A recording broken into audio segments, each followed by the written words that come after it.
A Christmas Carol by Charles Dickens.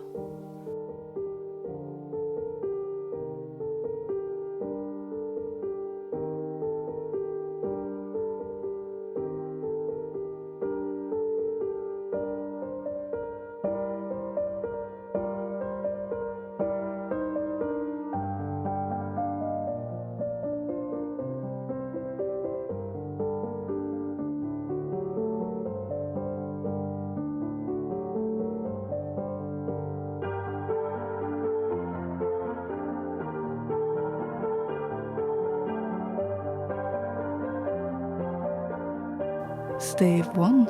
Marley's Ghost. Marley was dead to begin with. There is no doubt whatever about that. The register of his burial was signed by the clergyman, the clerk, the undertaker, and the chief mourner. Scrooge signed it, and Scrooge's name was good upon change for anything he chose to put his hand to. Old Marley was dead as a doornail. Mind, I don't mean to say that I know of my own knowledge what there is particularly dead about a doornail. I might have been inclined myself to regard a coffin nail as the deadest piece of ironmongery in the trade. But the wisdom of our ancestors is in the simile, and my unhallowed hands shall not disturb it, or the country is done for. You will therefore permit me to repeat emphatically that Marley was as dead as a doornail. Scrooge knew he was dead? Of course he did. How could it be otherwise? Scrooge and he were partners for I don't know how many years. Scrooge was his sole executor, his sole administrator, his sole assign, his sole residuary legatee, his sole friend, and his sole mourner. And even Scrooge was not so dreadfully cut up by the sad event, but that he was an excellent man of business on the very day of the funeral, and solemnized it with an undoubted bargain. The mention of Marley's funeral brings me back to the point I started from. There is no doubt that Marley was dead. This must be distinctly understood, or nothing wonderful can come of the story I am going to relate. If we were not perfectly convinced that Hamlet's father died before the play began, there would be nothing more remarkable in his taking a stroll at night in an easterly wind upon his own ramparts than there would be in any other middle-aged gentleman rashly turning out after dark in a breezy spot. Say St. Paul's churchyard, for instance, literally to astonish his son's weak mind. Scrooge never painted out old Marley's name. There it stood years afterwards, above the warehouse door. Scrooge and Marley. The firm was known as Scrooge and Marley. Sometimes people new to the business called Scrooge Scrooge, and sometimes Marley, but he answered to both names. It was all the same to him. Oh, but it was a tight-fisted hand at the grindstone, Scrooge. A squeezing, wrenching, grasping, scraping, clutching, covetous old sinner, hard and sharp as flint, from which no steel had ever struck out generous fire. Secret and self-contained, and solitary as an oyster. The cold within him froze his old features, nipped his pointed nose, shriveled his cheek, stiffened his gait, made his eyes red, his thin lips blue, and spoke out shrewdly in his grating voice. A frosty rime was on his head, and on his eyebrows and his wiry chin. He carried his own low temperature always about with him. He iced his office in the dog days, and didn't thaw it 1 degree at Christmas. External heat and cold had little influence on Scrooge. No warmth could warm, no wintry weather chill him. No wind blew that was bitterer than he. No falling snow was more intent upon its purpose. No pelting rain less open to entreaty. Foul weather didn't know where to have him. The heaviest rain and snow and hail and sleet could boast of the advantage over him in only one respect. They often came down handsomely, and Scrooge never did. Nobody ever stopped him in the street to say with gladsome looks, "My dear Scrooge, how are you? When will you come to see me?" No beggars implored him to bestow a trifle. No children asked him what it was o'clock. No man or woman ever once in all his life inquired the way to such and such a place of Scrooge. Even the blind men's dogs appeared to know him, and when they saw him coming on, would tug their owners into doorways and up courts, and then would wag their tails as though they said, "No eye at all is better than an evil eye, dark master." But what did Scrooge care? It was the very thing he liked. To edge his way along the crowded paths of life, warning all human sympathy to keep its distance, was what the knowing ones called nuts to Scrooge. Once upon a time, of all the good days in the year, on Christmas Eve, old Scrooge sat busy in his counting house. It was cold, bleak, biting weather, foggy withal, and he could hear the people in the court outside go wheezing up and down, beating their hands upon their breasts, and stamping their feet upon the pavement stones to warm them. The city clocks had just gone 3, but it was quite dark already. It had not been light all day, and candles were flaring in the windows of the neighbouring offices, like ruddy smears upon the palpable brown air. The fog came pouring in at every chink and keyhole, and was so dense without that although the court was of the narrowest, the houses opposite were mere phantoms. To see the dingy cloud come drooping down, obscuring everything, one might have thought that nature lived hard by, and was brewing on a large scale. The door of Scrooge's counting-house was open, that he might keep an eye upon his clerk, who in a dismal little cell beyond, a sort of tank, was copying letters. Scrooge had a very small fire, but the clerk's fire was so very much smaller that it looked like one coal. But he couldn't replenish it, for Scrooge kept the coal box in his own room. And so surely as the clerk came in with the shovel, the master predicted that it would be necessary for them to part. Wherefore the clerk put on his white comforter and tried to warm himself at the candle, in which effort, not being a man of a strong imagination, he failed. "A Merry Christmas, Uncle! God save you!" cried the cheerful voice. It was the voice of Scrooge's nephew, who came upon him so quickly that this was the first intimation he had of his approach. "Bah!" said Scrooge. "Humbug!" He had so heated himself with rapid walking in the fog and frost, this nephew of Scrooge's, that he was all in a glow. His face was ruddy and handsome, his eyes sparkled, and his breath smoked again. "Christmas a humbug, Uncle," said Scrooge's nephew. "You don't mean that, I'm sure." "I do," said Scrooge. "Merry Christmas! What right have you to be merry? What reason have you to be merry? You're poor enough." "Come then," returned the nephew gaily. "What right have you to be dismal? What reason have you to be morose? You're rich enough." Scrooge, having no better answer ready on the spur of the moment, said, "Bah!" again, and followed it up with "humbug." "Don't be cross, Uncle," said the nephew. "What else can I be?" returned the uncle, "when I live in such a world of fools as this? Merry Christmas! Out upon Merry Christmas! What's Christmas time for you but a time for paying bills without money? A time for finding yourself a year older but not an hour richer? A time for balancing your books and having every item in them through a round dozen of months presented dead against you?" "If I could work my will," said Scrooge indignantly, "every idiot who goes about with Merry Christmas on his lips should be boiled with his own pudding and buried with a stake of holly through his heart. He should." "Uncle," pleaded the nephew. "Nephew," returned the uncle sternly, "keep Christmas in your own way and let me keep it in mine." "Keep it," repeated Scrooge's nephew, "but you don't keep it." "Let me leave it alone then," said Scrooge. "Much good may it do you, much good it has ever done you." "There are many things from which I might have derived good, by which I have not profited, I dare say," returned the nephew.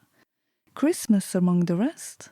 But I am sure I have always thought of Christmas time when it has come round, apart from the veneration due to its sacred name and origin, if anything belonging to it can be apart from that, as a good time, A kind, forgiving, charitable, pleasant time.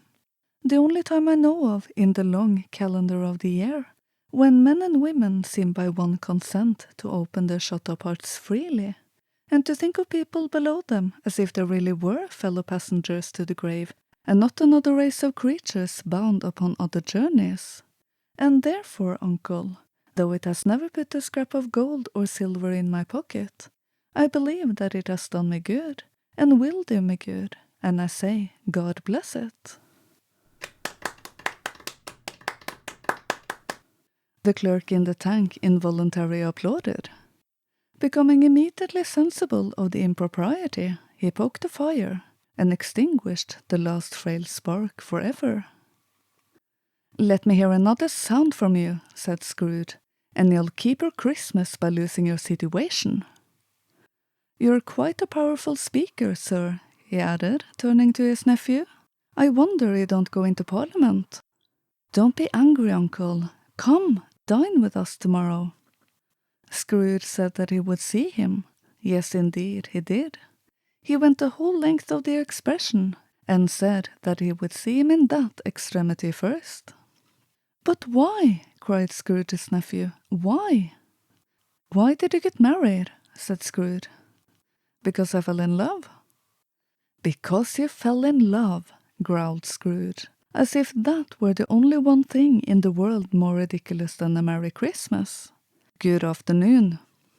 "Nay, uncle, but you never came to see me before that happened. Why give it as a reason for not coming now?" "Good afternoon," said Scrooge. "I want nothing from you. I ask nothing of you. Why cannot we be friends?" "Good afternoon," said Scrooge. "I am sorry with all my heart to find you so resolute.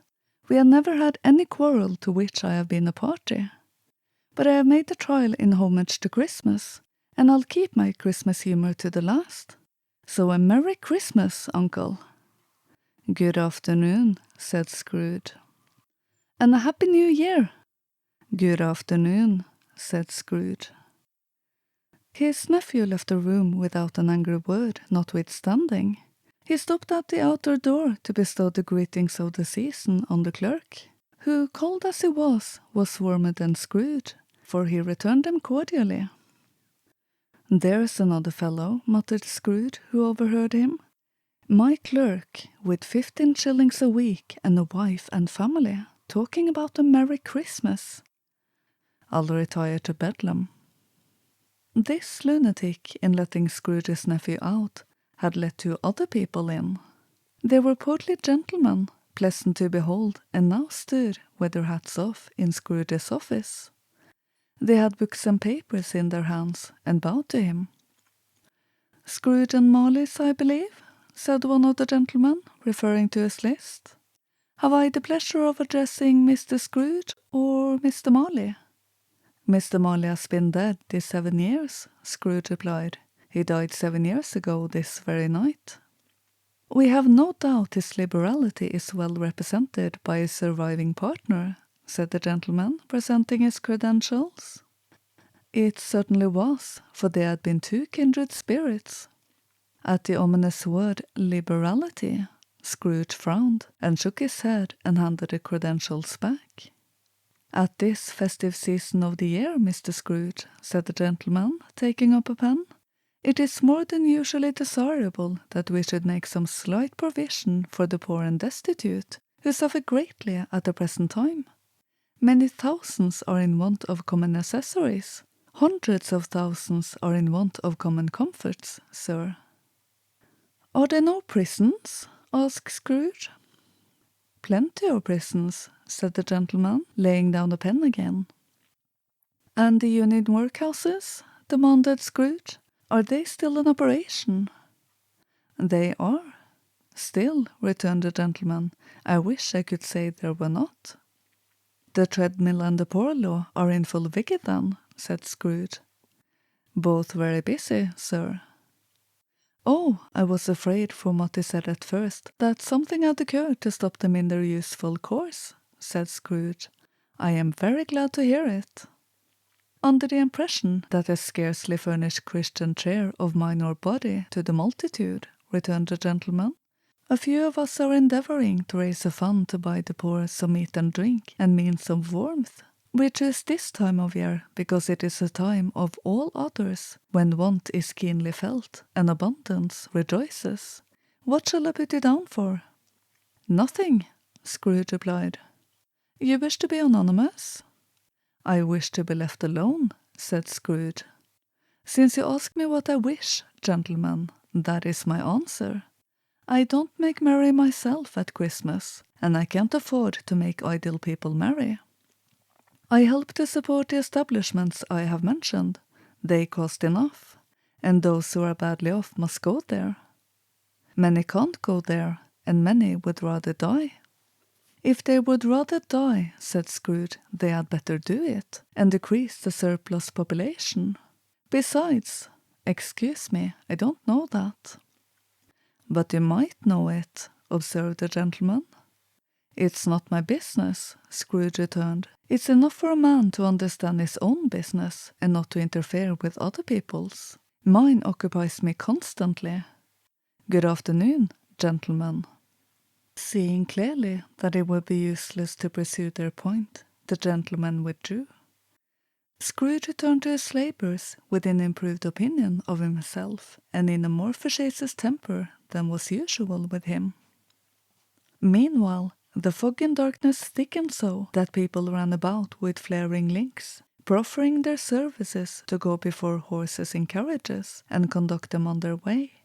The ancient tower of a church, whose gruffled bell was always peeping slyly down at Scrooge out of a Gothic window in the wall, became invisible and struck the hours and quarters in the clouds, with tremulous vibrations afterwards, as if its teeth were clattering in its frozen head up there.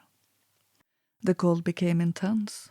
In the main street at the corner of the court, some labourers were repairing the gas pipes, and had lighted a great fire in the brazier, round which a party of ragged men and boys were gathered, warming their hands and winking their eyes before the blaze in rapture. The water plug being left in solitude, its overflowing sullenly congealed, and turned to misanthropic eyes. The brightness of the shops, where holly sprigs and berries crackled in the lamp heat of the windows, made pale faces ruddy as they passed. Poulterers' and grocers' trades became a splendid joke, a glorious pageant with which it was next to impossible to believe that such dull principles as bargain and sale had anything to do. The Lord Mayor, in the stronghold of the mighty mansion house, gave orders to his 50 cooks and butlers to keep Christmas as the Lord Mayor's household should. And even the little tailor, whom he had fined 5 shillings on the previous Monday for being drunk and bloodthirsty in the streets, stirred up tomorrow's pudding in his garret, while his lean wife and the baby sallied out to buy the beef. Foggier yet, and colder, piercing, searching, biting cold. If the good Saint Dunstan had but nipped the evil spirit's nose with a touch of such weather as that, instead of using his familiar weapons, then indeed he would have roared to lusty purpose. The honour of one scant young nose, gnawed and mumbled by the hungry cold, as bones are gnawed by dogs, stooped down at Scrooge's keyhole to regale him with a Christmas carol. But at the first sound of "God bless you, merry gentlemen, may nothing you dismay," Scrooge seized the ruler with such energy of action that the singer fled in terror, leaving the keyhole to the fog and even more congenial frost. At length the hour of shutting up the counting-house arrived. With an ill will, Scrooge dismounted from his stool and tacitly admitted the fact to the expectant clerk in the tank, who instantly snuffed his candle out and put on his hat. "You'll want all day tomorrow, I suppose," said Scrooge. "If quite convenient, sir." "It's not convenient," said Scrooge, "and it's not fair. If I was to stop half a crown for it, you'd think yourself ill-used, I'll be bound." The clerk smiled faintly. "And yet," said Scrooge, "you don't think me ill-used when I pay a day's wages for no work?" The clerk observed that it was only once a year. "A poor excuse of picking a man's pocket every 25th of December," said Scrooge, buttoning his greatcoat to the chin. "But I suppose he must have the whole day. Be here all the earlier the next morning." The clerk promised that he would, and Scrooge walked out with a growl. The office was closed in a twinkling, and the clerk, with the long ends of his white comforter dangling below his waist, for he boasted no greatcoat, went down a slide on Cornhill at the end of a lane of boys 20 times in honor of its being Christmas Eve, and then ran home to Camden Town as hard as he could pelt to play at blind man's bluff.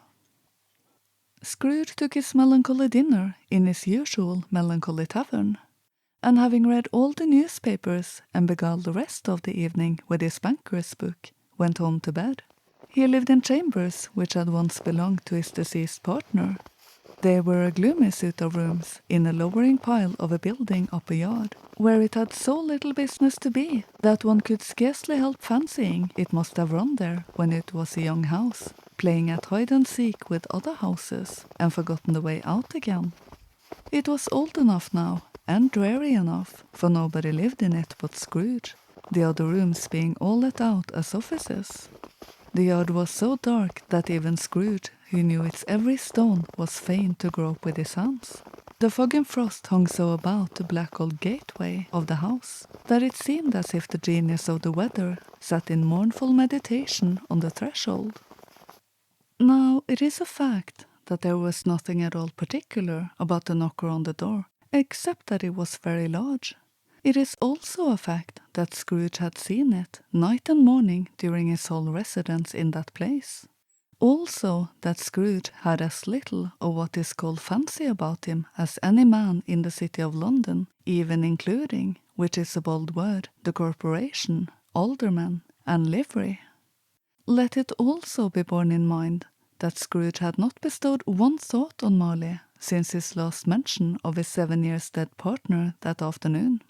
And then let any man explain to me, if he can, how it happened that Scrooge, having his key in the lock of the door, saw in the knocker, without its undergoing any intermediate process of change, not a knocker, but Marley's face. Marley's face. It was not in impenetrable shadow as the other objects in the yard were, but had a dismal light about it, like a bad lobster in a dark cellar. It was not angry or ferocious, but looked at Scrooge as Marley used to look, with ghostly spectacles turned upon its ghostly forehead. The hair was curiously stirred, as if by breath or hot air, and though the eyes were wide open, they were perfectly motionless. That and its livid color made it horrible. But its horror seemed to be in spite of the face and beyond its control, rather than a part or its own expression. As Scrooge looked fixedly at this phenomenon, it was a knocker again. To say that he was not startled, or that his blood was not conscious of a terrible sensation to which it had been a stranger from infancy, would be untrue. But he put his hand upon the key he had relinquished, turned it sturdily, walked in, and lighted his candle. He did pause with a moment's irresolution before he shut the door, and he did look cautiously behind it first, as if he half expected to be terrified with the sight of Marley's pigtail sticking out into the hall. But there was nothing on the back of the door except the screws and nuts that held the knocker on, so he said, "Pooh, pooh," and closed it with a bang.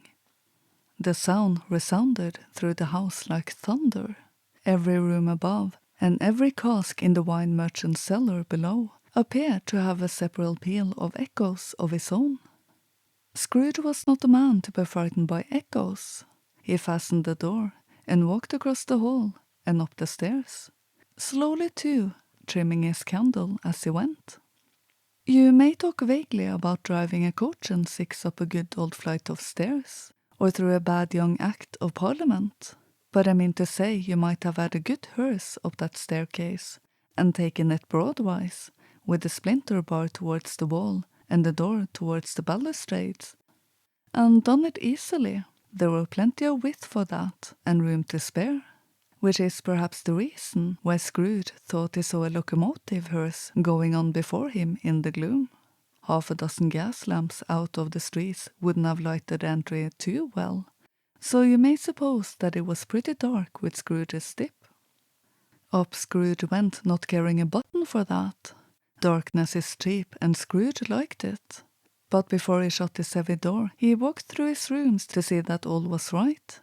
He had just enough recollection of the face to desire to do that. Sitting room, bedroom, lumber room, all as they should be. Nobody under the table, nobody under the sofa, a small fire in the grate, spoon and basin ready, and a little saucepan of gruel, Scrooge had a cold in his head, upon the hob. Nobody under the bed, nobody in the closet, nobody in his dressing gown, which was hanging up in suspicious attitude against the wall. Lumber room as usual, old fire guards, old shoes, 2 fish baskets, washing stand on 3 legs, and a poker. Quite satisfied, he closed his door and locked himself in. Double-locked himself in, which was not his custom. Thus secured against surprise, he took off his cravat, put on his dressing gown and slippers, and his nightcap, and sat down before the fire to take his gruel. It was a very low fire indeed, nothing on such a bitter night.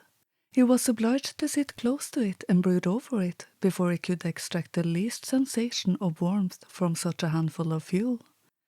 The fireplace was an old one, built by some Dutch merchant long ago, and paved all around with quaint Dutch tiles, designed to illustrate the scriptures. There were Cains and Abels, Pharaoh's daughters, queens of Sheba, angelic messengers descending through the air on clouds like feather beds, Abrahams, Belshazzars, apostles putting off to sea in butter boats, hundreds of figures to attract his thoughts. And yet that face of Marley, 7 years dead, came like the ancient prophet's rod and swallowed up the whole. If each smooth tile had been a blank at first, with power to shape some picture on its surface from the disjointed fragments of his thoughts, there would have been a copy of old Marley's head on every one. "Humbug," said Scrooge, and walked across the room. After several turns he sat down again. As he threw his head back in the chair, his glance happened to rest upon a bell, a disused bell that hung in the room, and communicated, for some purpose now forgotten, with the chamber in the highest story of the building. It was with great astonishment, and with a strange inexplicable dread, that as he looked, he saw this bell begin to swing. It swung so softly in the outset that it scarcely made a sound. But soon it rang out loudly, and so did every bell in the house. This might have lasted half a minute, or a minute, but it seemed like an hour. The bells ceased as they had begun, together. They were succeeded by a clanking noise, deep down below, as if some person were dragging a heavy chain over the casks in the wine merchant's cellar. Scrooge then remembered to have heard that ghosts in haunted houses were described as dragging chains. The cellar door flew open with a booming sound, and then he heard a noise much louder on the floors below. Then coming up the stairs. Then coming straight towards his door. "It's humbug, still," said Scrooge. "I won't believe it." His colour changed, though, when without a pause it came on through the heavy door and passed into the room before his eyes. Upon his coming in, the dying flame leaped up as though it cried, "I know him, Marley's ghost," and fell again. The same face, the very same. Marley in his pigtail, usual waistcoat, tights and boots, the tassels on the latter bristling like his pigtail, and his coat skirts, and the hair upon its head. The chain he drew was clasped about his middle. It was long and wound about him like a tail. And it was made, for Scrooge observed it closely, of cash boxes, keys, padlocks, ledgers, deeds, and heavy purses brought in steel. His body was transparent, so that Scrooge, observing him and looking through his waistcoat, could see the 2 buttons on his coat behind.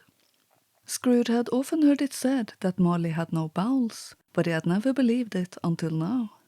No, nor did he believe it even now, though he looked the phantom through and through, and saw it standing before him, though he felt the chilling influence of its cold dead eyes, and marked the very texture of the folded kerchief bound about its head and chin, which wrapper he had not observed before.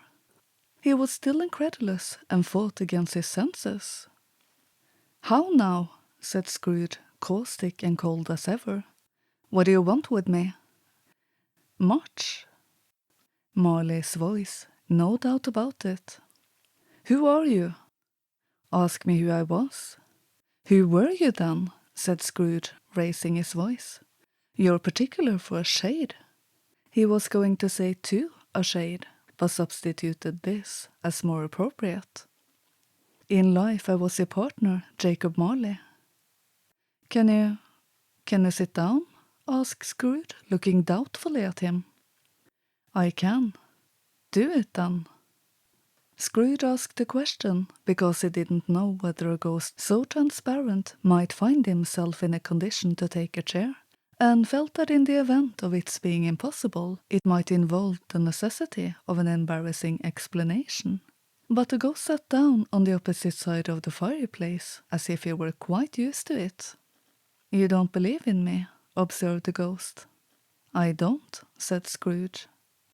"What evidence would he have of my reality beyond that of your senses?" "I don't know," said Scrooge. "Why do you doubt your senses?" "Because," said Scrooge, "a little thing affects them. A slight disorder of the stomach makes them cheats. You may be an undigested bit of beef, a blot of mustard, a crumb of cheese, a fragment of an underdone potato. There's more of gravy than of grave about you, whatever you are." Scrooge was not much in the habit of cracking jokes, nor did he feel in his heart by any means waggish then.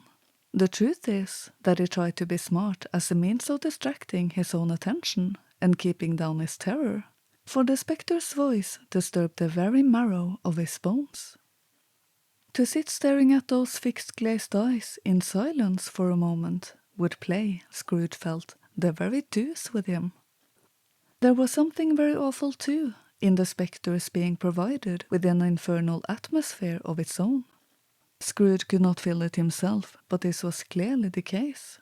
For though the ghost sat perfectly motionless, its hair and skirts and tassels were still agitated as by some hot vapour from an oven. "You see this toothpick?" said Scrooge, returning quickly to the charge for the reason just assigned, and wishing, though it were only for a second, to divert the vision's stony gaze from himself. "I do," replied the ghost. "You are not looking at it," said Scrooge. "But I see it," said the ghost, notwithstanding. "Well," returned Scrooge, "I have but to swallow this and be for the rest of my days persecuted by a legion of goblins, all of my own creation. Humbug, I tell you, humbug!" At this, the spirit raised a frightful cry, and shook its chain with such a dismal and appalling noise that Scrooge held on tight to his chair to save himself from falling in a swoon. But how much greater was his terror when the phantom, taking off the bandage round its head, as if it were too warm to wear indoors, its lower jaw dropped down upon its breast. Scrooge fell upon his knees and clasped his hands before his face. "Mercy," he said, "dreadful apparition, why do you trouble me?" "Man of the worldly mind," replied the ghost, "do you believe in me or not?" "I do," said Scrooge, "I must. But why do spirits walk the earth, and why do they come to me?"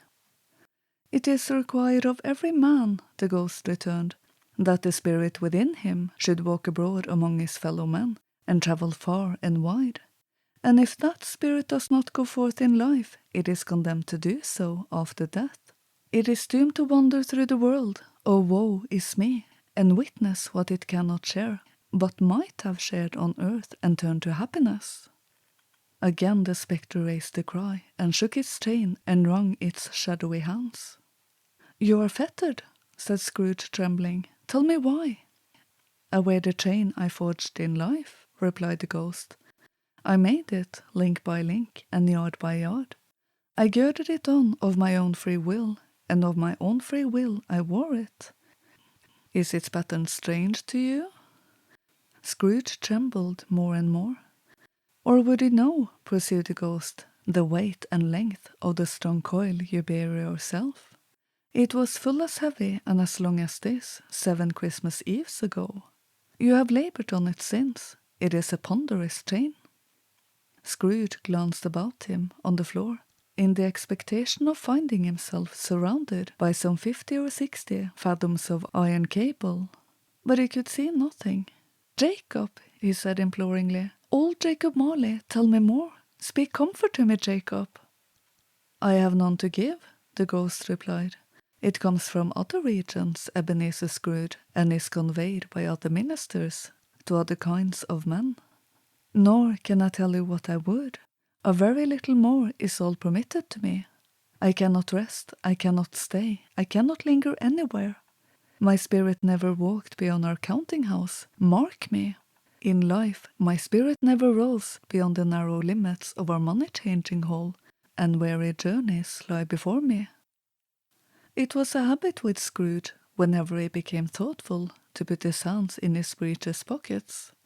Pondering on what the ghost had said, he did so now, but without lifting up his eyes or getting off his knees.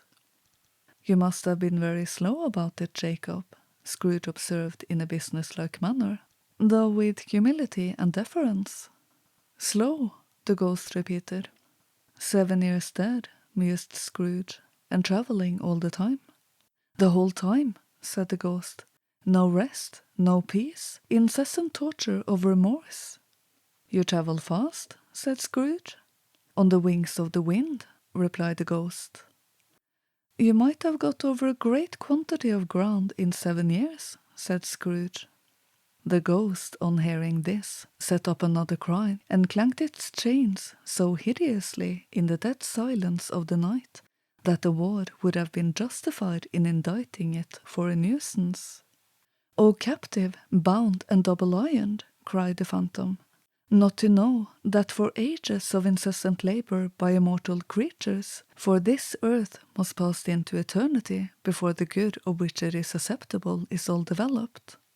Not to know that any Christian spirit working kindly in its little sphere, whatever it may be, will find its mortal life too short for its vast means of usefulness.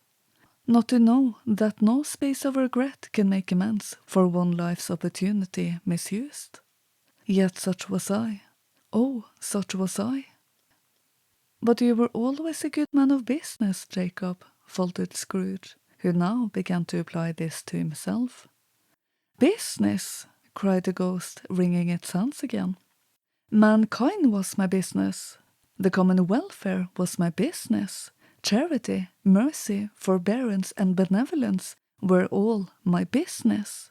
The dealings of my trade were but a drop of water in the comprehensive ocean of my business. It held up its chains at arm's length, as if that were the cause of all its unavailing grief, and flung it heavily upon the ground again. At this time of the rolling year, the spectre said, I suffer most. Why did I walk through crowds of fellow beings with my eyes turned down, and never raise them to that blessed star which led the wise man to a poor abode? Were there no poor homes to which its light could have conducted me? Scrooge was very much dismayed to hear the spectre going on at this rate, and began to quake exceedingly. Hear me, cried the ghost, my time is nearly done. I will, said Scrooge, but don't be hard upon me. Don't be flowery, Jacob, pray. How it is that I appear before you in a shape that you can see, I may not tell. I have sat invisible beside you many and many a day. It was not an agreeable idea. Scrooge shivered and wiped the perspiration from his brow. That is no light part of my penance, pursued the ghost. I am here tonight to warn you that you have yet a chance and hope of escaping my fate, a chance and hope of my procuring Ebenezer. You were always a good friend to me, said Scrooge. Thank ye. You will be haunted, resumed the ghost, by 3 spirits. Scrooge's countenance fell almost as low as the ghost's had done. "Is that the chance and hope you mentioned, Jacob?" he demanded in a faltering voice. "It is." I think I'd rather not," said Scrooge. "Without their visits," said the ghost, "you cannot hope to shun the path I tread. Expect the first tomorrow when the bell tolls 1. "Couldn't I take them all at once and have it over, Jacob?" hinted Scrooge. "Expect a second on the next night at the same hour, the third upon the next night, when the last stroke of 12 has ceased to vibrate. Look to see me no more, and look that, for your own sake, you remember what has passed between us." When it had said these words, the spectre took its wrapper from the table and bound it round its head as before. Scrooge knew this by the smart sound its teeth made when the jaws were brought together by the bandage.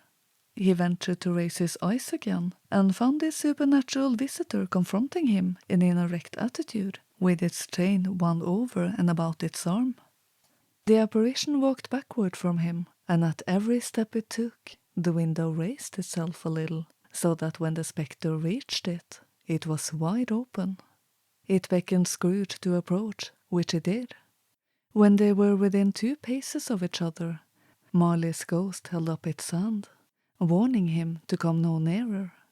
Scrooge stopped, not so much in obedience as in surprise and fear, for on the raising of the hand he became sensible of confused noises in the air, incoherent sounds of lamentation and regret, wailings inexpressibly sorrowful and self-accusatory. The spectre, after listening for a moment, joined in the mournful dirge, and floated out upon the bleak dark night. Scrooge followed to the window, desperate in his curiosity. The air was filled with phantoms, wandering hither and thither in restless haste, and moaning as they went. Every one of them wore chains like Marley's ghost. Some few, they might be guilty governments, were linked together. None were free. Many had been personally known to Scrooge in their lives. He had been quite familiar with one old ghost in a white waistcoat, with a monstrous iron safe attached to its ankle, who cried piteously at being unable to assist a wretched woman with an infant, whom it saw below upon a doorstep. The misery with them all was clearly that they sought to interfere for good in human matters, and had lost the power forever. Whether these creatures faded into mist, or mist enshrouded them, he could not tell. But they and their spirit voices faded together, and the night became as it had been when he walked home. Scrooge closed the window and examined the door by which the ghost had entered. It was double locked, as he had locked it with his own hands, and the bolts were undisturbed. He tried to say humbug, but stopped at the first syllable. And being, from the emotion he had undergone, or the fatigues of the day, or his glimpse of the invisible world, or the dull conversation of the ghost, or the lateness of the hour, much in need of repose, went straight to bed without undressing, and fell asleep upon the instant.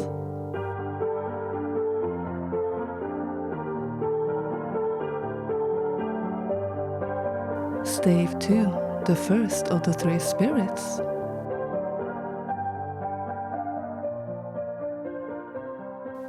When Scrooge awoke, it was so dark that looking out of bed, he could scarcely distinguish the transparent window from the opaque walls of his chamber. He was endeavouring to pierce the darkness with his ferret eyes when the chimes of a neighbouring church struck the 4 quarters, so he listened for the hour.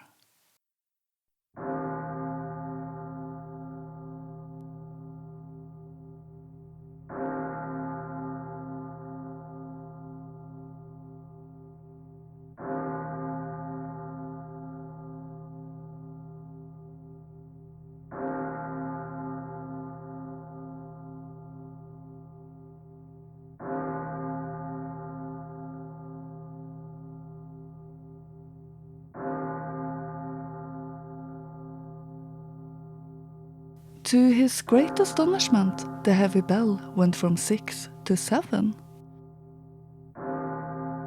and from 7 to 8, and regularly up to 12.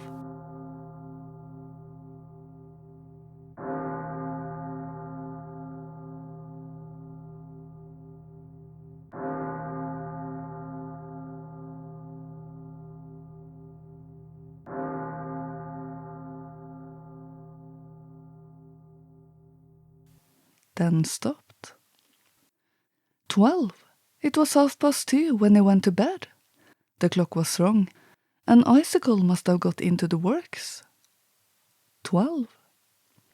He touched the spring of his repeater to correct this most preposterous clock. Its rapid little pulse beat 12, and stopped. "Why, it isn't possible," said Scrooge, "that I can have slept through a whole day and far into another night. It isn't possible that anything has happened to the sun, and this is 12 at noon." The idea being an alarming one, he scrambled out of bed and groped his way to the window. He was obliged to rub the frost off with the sleeve of his dressing gown before he could see anything, and could see very little then. All he could make out was that it was still very foggy and extremely cold, and that there were no noise of people running to and fro and making a great stir, as there unquestionably would have been if night had beaten off bright day and taken possession of the world. This was a great relief, because 3 days after sight of this first of exchange paid to Mr. Ebenezer Scrooge on his order, and so forth, would have become a mere United States security if there were no days to count by. Scrooge went to bed again and thought and thought and thought it over and over, and could make nothing of it. The more he thought, the more perplexed he was, and the more he endeavoured not to think, the more he thought. Marley's ghost bothered him exceedingly. Every time he resolved within himself, after mature inquiry, that it was all a dream, his mind flew back again, like a strong spring released, to its first position, and presented the same problem to be worked all through. Was it a dream or not? Scrooge lay in this state until the chime had gone 3/4 more, when he remembered on a sudden that the ghost had warned him of a visitation when the bell tolled 1. He resolved to lie awake until the hour was past, and considering that he could no more go to sleep than go to heaven, this was perhaps the wisest resolution in his power. The quarter was so long that he was more than once convinced he must have sunk into a doze unconsciously and missed the clock. At length it broke upon his listening ear. "A quarter past," said Scrooge, counting. "Half past," said Scrooge. "A quarter to it," said Scrooge. "The hour itself," said Scrooge triumphantly, "and nothing else." He spoke before the hour bell sounded, which it now did, with a deep, dull, hollow, melancholy one. Light flashed up in the room upon the instant, and the curtains of his bed were drawn. The curtains of his bed were drawn aside, I tell you, by a hand. Not the curtains at his feet, nor the curtains at his back, but those to which his face was addressed. The curtains of his bed were drawn aside, and Scrooge, staring up into a half-recumbent attitude, found himself face to face with the unearthly visitor who drew them, as close to it as I am now to you, and I am standing in the spirit at your elbow. It was a strange figure, like a child, yet not so like a child as like an old man, viewed through some supernatural medium, which gave him the appearance of having receded from the view, and being diminished to a child's proportions. Its hair, which hung about its neck and down its back, was white as if with age, and yet the face had not a wrinkle in it, and the tenderest bloom was on the skin. The arms were very long and muscular, the hands the same, as if its hold were of uncommon strength, its legs and feet most delicately formed, were like those upper members, bare.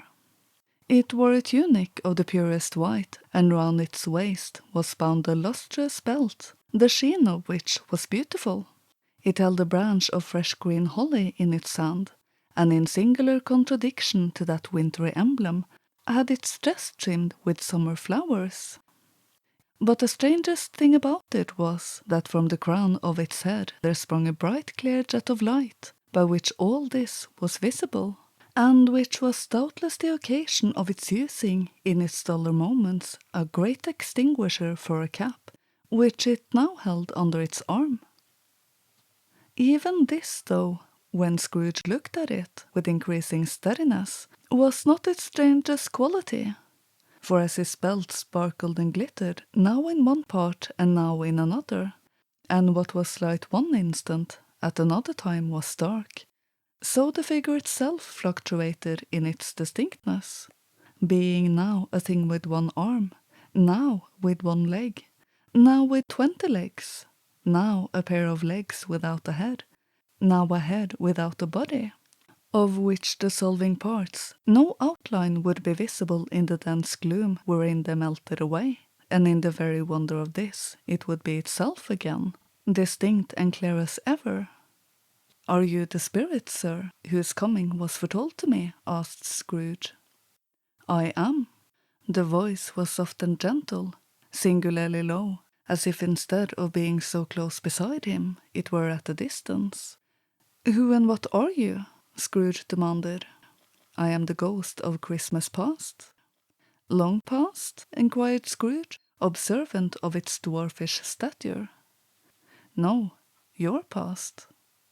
Perhaps Scrooge could not have told anybody why, if anybody could have asked him, but he had a special desire to see the spirit in his cap, and begged him to be covered.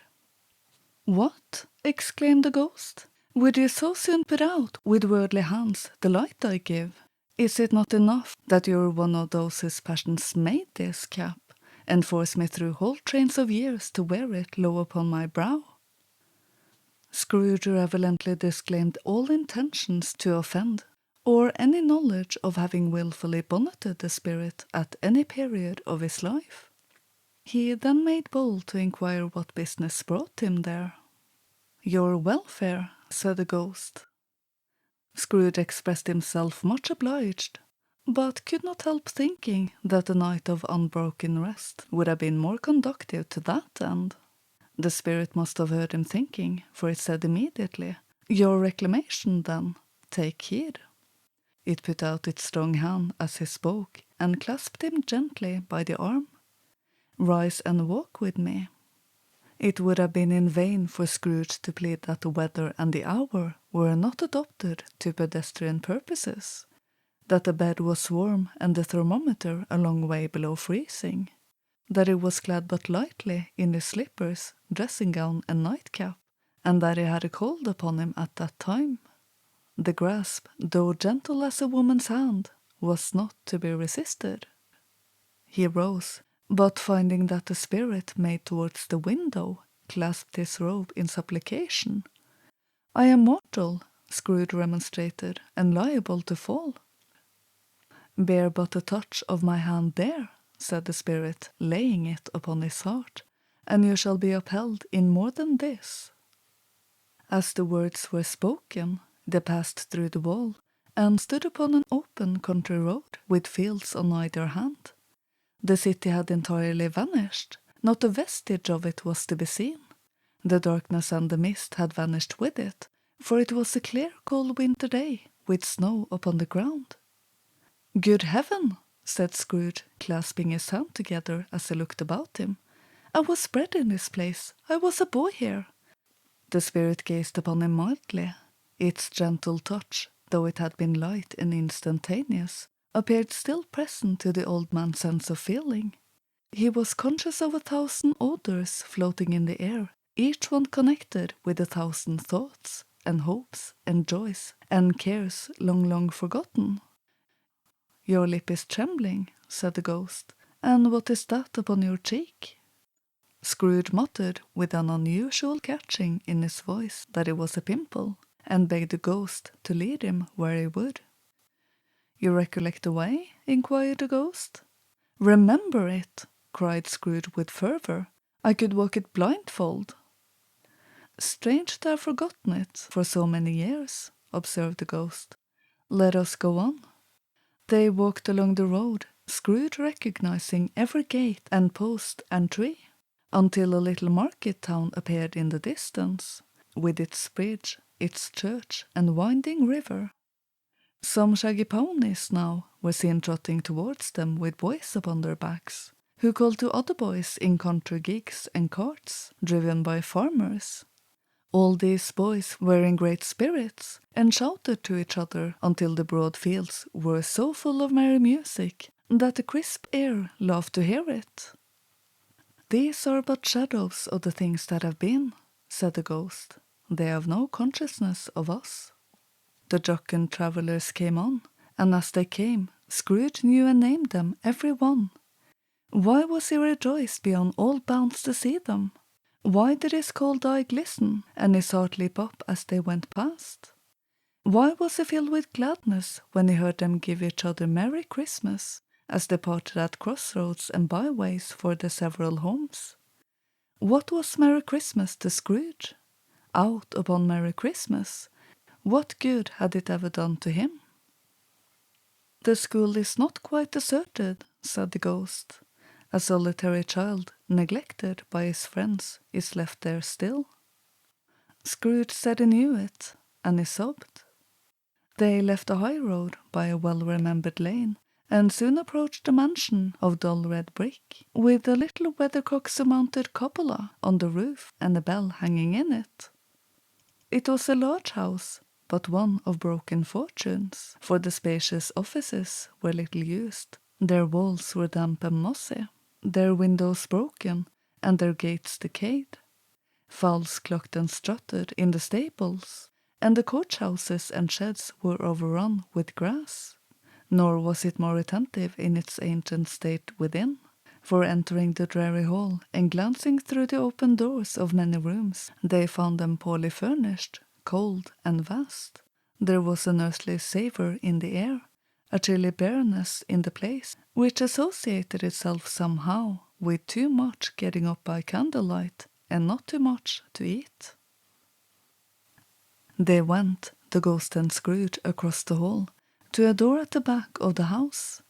It opened before them and disclosed a long bare melancholy room, made barer still by lines of plain deal forms and desks. At one of these a lonely boy was reading near a feeble fire, and Scrooge sat down upon a form and wept to see his poor forgotten self as he used to be. Not a latent echo in the house, not a squeak and scuffle from the mice behind the panelling, not a drip from the half-thawed water-spout in the dull yard behind, not a sigh among the leafless boughs of one despondent poplar, not the idle swinging of an empty storehouse door, no, not a clicking in the fire, but fell upon the heart of Scrooge with a softening influence and gave a freer passage to his tears. The spirit touched him on the arm and pointed to his younger self, intent upon his reading. Suddenly a man, in foreign garments, wonderfully real and distinct to look at, stood outside the window with an axe stuck in his belt, and leading by the bridle an ass laden with wood. "Why, it's Ali Baba!" Scrooge exclaimed in ecstasy. "It's dear old honest Ali Baba! Yes, I know. One Christmas time, when yonder solitary child was left here all alone, he did come for the first time, just like that. Poor boy. And Valentine," said Scrooge, "and his wild brother Orson, there they go. And what's his name, who was put down in his drawers, asleep at the gate of Damascus? Don't you see him? And the Sultan's groom turned upside down by the genie. There he is upon his head. Serve him right, I'm glad of it. What business had he to be married to the princess?"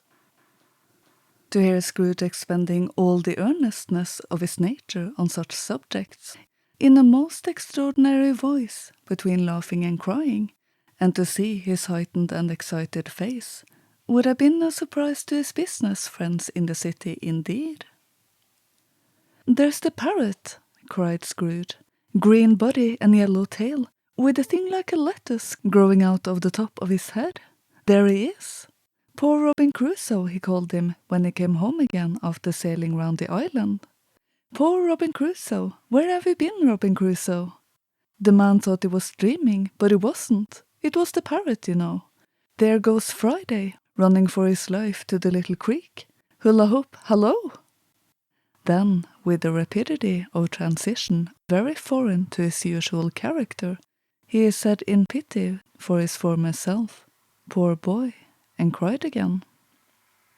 "I wish," Scrooge muttered, putting his hand in his pocket and looking about him after drying his eyes with his cuff, "but it's too late now."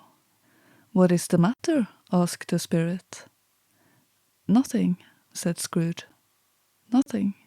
There was a boy singing a Christmas carol at my door last night. I should like to have given him something, that's all." The ghost smiled thoughtfully and waved its hand, saying as it did so, "Let us see another Christmas." Scrooge's former self grew larger at the words, and the room became a little darker and more dirty. The panels shrunk, the windows cracked. Fragments of plaster fell out of the ceiling, and the naked lats were shown instead. But how all this was brought about, Scrooge knew no more than you do.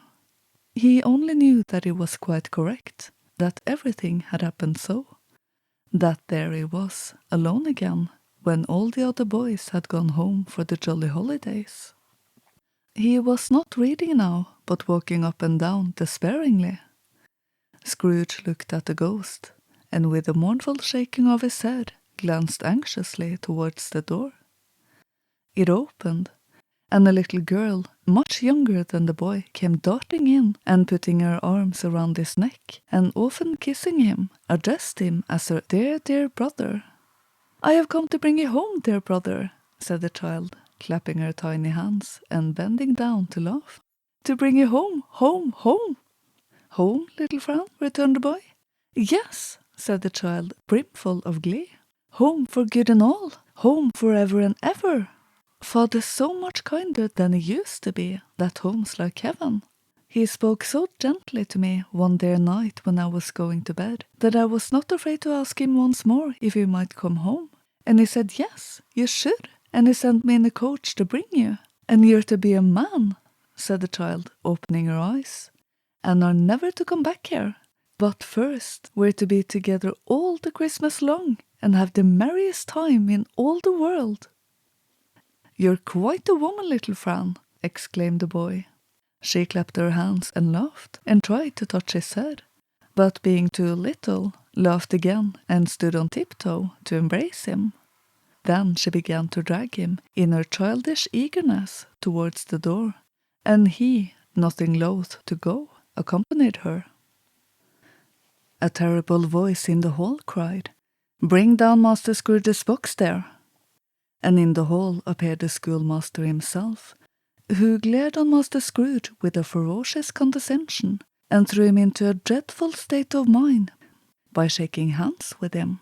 He then conveyed him and his sister into the veriest old well of a shivering best parlour that ever was seen, where the maps upon the wall and the celestial and terrestrial globes in the windows were waxy with cold. Here he produced a decanter of curiously light wine, and a block of curiously heavy cake, and administered installments of those dainties to the young people, at the same time sending out a meagre servant to offer a glass of something to the postboy, who answered that he thanked the gentleman, but if it was the same tap as he had had before, he had rather not. Master Scrooge's trunk being by this time tied on to the top of the chaise, the children bade the schoolmaster goodbye right willingly, and getting into it, drove gaily down the garden sweep, the quick wheels dashing the hoarfrost and snow off the dark leaves of the evergreens like spray. "Always a delicate creature whom a breath might have withered," said the ghost, "but she had a large heart." "So she had," cried Scrooge. "You're right, I will not gainsay it, spirit, God forbid." "She died a woman," said the ghost, "and had, as I think, children." "One child," Scrooge returned. "True," said the ghost, "your nephew." Scrooge seemed uneasy in his mind, and answered briefly, yes. Although they had but that moment left the school behind them, they were now in the busy thoroughfares of a city, where shadowy passengers passed and repassed, where shadowy carts and coaches battled for the way, and all the strife and tumult of a real city were. It was made plain enough by the dressing of the shops that here too it was Christmas time again, but it was evening and the streets were lighted up. The ghost stopped at a certain warehouse door and asked Scrooge if he knew it. "Know it?" said Scrooge. "I was apprenticed here." They went in, at sight of an old gentleman in a Welsh wig, sitting behind such a high desk that if he had been 2 inches taller he must have knocked his head against the ceiling. Scrooge cried in great excitement, "Why, it's old Fezziwig, bless his heart! It's Fezziwig alive again!" Old Fezziwig laid down his pen and looked up at the clock, which pointed to the hour of 7. He rubbed his hands, adjusted his capacious waistcoat, laughed all over himself, from his shows to his organ of benevolence, and called out in a comfortable, oily, rich, fat, jovial voice, "Yo ho there, Ebenezer, Dick!" Scrooge's former self, now grown a young man, came briskly in, accompanied by his fellow prentice. "Dick Wilkins, to be sure," said Scrooge to the ghost. "Bless me, yes, there he is. He was very much attached to me, was Dick." Poor Dick. Dear, dear. "Yo ho, my boys," said Fezziwig. "No more work tonight. Christmas Eve, Dick. Christmas, Ebenezer. Let's have the shutters up," cried old Fezziwig, with a sharp clap of his hands, "before a man can say Jack Robinson." You wouldn't believe how those 2 fellows went at it. They charged into the street with the shutters. 1, 2, 3, had 'em up in their places. 4, 5, 6, barred them and pinned them. 7, 8, 9, and came back before you could have got to 12, panting like racehorses. "Hilly-ho!" cried old Fezziwig, skipping down from the high desk with wonderful agility. "Clear away, my lads. Let's have lots of room here. Hilly-ho, Dick! Cheer up, Ebenezer!" Clear away. There was nothing they wouldn't have cleared away, or couldn't have cleared away, with old Fezziwig looking on. It was done in a minute. Every movable was packed off, as if it were dismissed from public life for evermore. The floor was swept and watered, the lamps were trimmed, fuel was heaped upon the fire, and the warehouse was as snug and warm and dry and bright a ballroom as you would desire to see upon a winter's night. In came a fiddler with a music book, and went up to the lofty desk, and made an orchestra of it, and tuned like 50 stomach aches. In came Mrs. Fezziwig, one substantial smile. In came the 3 Miss Fezziwigs, beaming and lovable. In came the 6 young followers, whose heart they broke. In came all the young men and women employed in the business. In came the housemaid with her cousin the baker. In came the cook with her brother's particular friend, the milkman. In came the boy from over the way, who was suspected of not having board enough from his master, trying to hide himself behind a girl from next door but one, who was proved to have had her ears pulled by her mistress. In they all came, one after another, some shyly, some boldly, some gracefully, some awkwardly, some pushing, some pulling. In they all came, anyhow and everyhow. Away they all went, 20 couples at once, hands half around and back again the other way, down the middle and up again, round and round in various stages of affectionate grouping. All top couple always turning in the wrong place, new top couple starting off again as soon as they got there, all top couples at last, and not a bottom one to help them. When this result was brought about, old Fezziwig, clapping his hands to stop the dance, cried out, "Well done!" And the fiddler plunged his hot face into a pot of porter, especially provided for that purpose. But scorning rest upon his reappearance, he instantly began again, though there were no dancers yet, as if the other fiddler had been carried home exhausted on a shutter, and he were a brand new man resolved to beat him out of sight or perish. There were more dances, and there were forfeits, and more dances, and there was cake, and there was sneakers, and there was a great piece of cold roast, and there was a great piece of cold boiled, and there were mince pies, and plenty of beer. But the great effect of the evening came after the roast and boiled, when the fiddler, an artful dog mind, the sort of man who knew his business better than you or I could have told it him, struck up Sir Roger de Coverley. Then old Fezziwig stood out to dance with Mrs. Fezziwig, top couple too, with a good stiff piece of work cut out for them, 3 or 4 or 20 pair of partners, people who were not to be trifled with, people who would dance and had no notion of walking.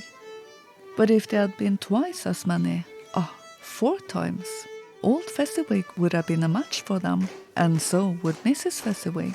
As to her, she was worthy to be his partner in every sense of the term. If that's not high praise, tell me higher and I'll use it. A positive light appeared to issue from Fezziwig's calves. They shone in every part of the dance like moons. You couldn't have predicted at any given time what would have become of them next.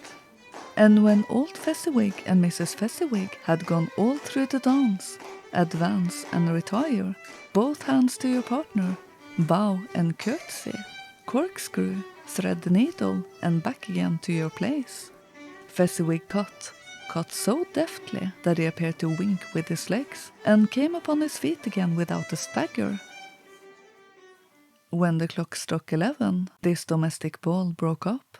Mr. and Mrs. Fezziwig took their stations, one on either side of the door, and shaking hands with every person individually as he or she went out, wished him or her a Merry Christmas. When everybody had retired but the 2 apprentices, they did the same to them. And thus the cheerful voices died away, and the lads were left to their beds, which were under a counter in the back shop.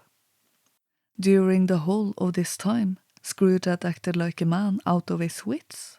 His heart and soul were in the scene, and with his former self, he corroborated everything, remembered everything, enjoyed everything, and underwent the strangest agitation. It was not until now, when the bright faces of his former self and Dick were turned from them, that he remembered the ghost, and became conscious that it was looking full upon him, while the light upon its head burnt very clear.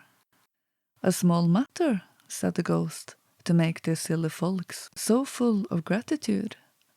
"Small," echoed Scrooge. The spirit signed to him to listen to the 2 apprentices, who were pouring out their hearts in praise in Fezziwig, and when they had done so, said, "Why, is it not? He has spent but a few pounds of your mortal money, 3 or 4 perhaps. Is that so much that he deserves this praise?" "It isn't that," said Scrooge, heated by the remark, and speaking unconsciously like his former, not his latter, self. "It isn't that, spirit. He has the power to render us happy or unhappy, to make our service light or burdensome, a pleasure or a toil. Say that his power lies in words and looks, in things so slight and insignificant that it is impossible to add or count them up. What then? The happiness he gives is quite as great as if it cost a fortune." He felt the spirit's glance, and stopped. "What is the matter?" asked the ghost. "Nothing in particular," said Scrooge. "Something, I think," the ghost insisted. "No," said Scrooge, "no. I should like to be able to say a word or 2 to my clerk just now. That's all." His former self turned down the lamps as he gave the utterance to the wish, and Scrooge and the ghost again stood side by side in the open air. "My time grows short," observed the ghost. "Quick." This was not addressed to Scrooge or to anyone whom he could see, but it produced an immediate effect, for again Scrooge saw himself. He was older now, a man in the prime of his life. His face had not the harsh and rigid lines of later years, but it had begun to wear the signs of care and avarice. There was an eager, greedy, restless motion in the eye which showed the passion that had taken root, and where the shadow of the growing tree would fall. He was not alone, but sat by the side of a fair young girl in a morning dress, in whose eyes there were tears, which sparkled in the light that shone out of the ghost of Christmas past. "It matters little," she said softly. "To you, very little. Another idol has displaced me, and if it can cheer and comfort you in time to come, as I would have tried to do, I have no just cause to grieve." "What idol has displaced you?" he rejoined. "A golden one." "This is the even-handed dealing of the world," he said. "There is nothing on which it is so hard as poverty, and there is nothing it professes to condemn with such severity as the pursuit of wealth." "You fear the world too much," she answered gently. "All your other hopes has merged into the hope of being beyond the chance of its sordid reproach. I have seen the nobler aspirations fall off one by one, until the master passion, gain, engrosses you. Have I not?" "What then?" he retorted. "Even if I have grown so much wiser, what then? I am not changed towards you." She shook her head. "Am I?" "Our contract is an old one. It was made when we were both poor and content to be so, until in good season we could improve our worldly fortune by our patient industry. You are changed. When it was made you were another man." "I was a boy," he said impatiently. "Your own feelings tell you that you were not what you are," she returned. "I am. That which promised happiness when we were one in heart is fraught with misery now that we are two. How often and how keenly I have thought of this, I will not say. It is enough that I have thought of it and can release you." "Have I ever sought release?" "In words? No, never." "In what then?" "In a changed nature, in an altered spirit, in another atmosphere of life, another hope at its great end, in everything that made my love of any worth or value in your sight. If this had never been between us," said the girl, looking mildly but with steadiness upon him, "tell me, would you seek me out and try to win me now?"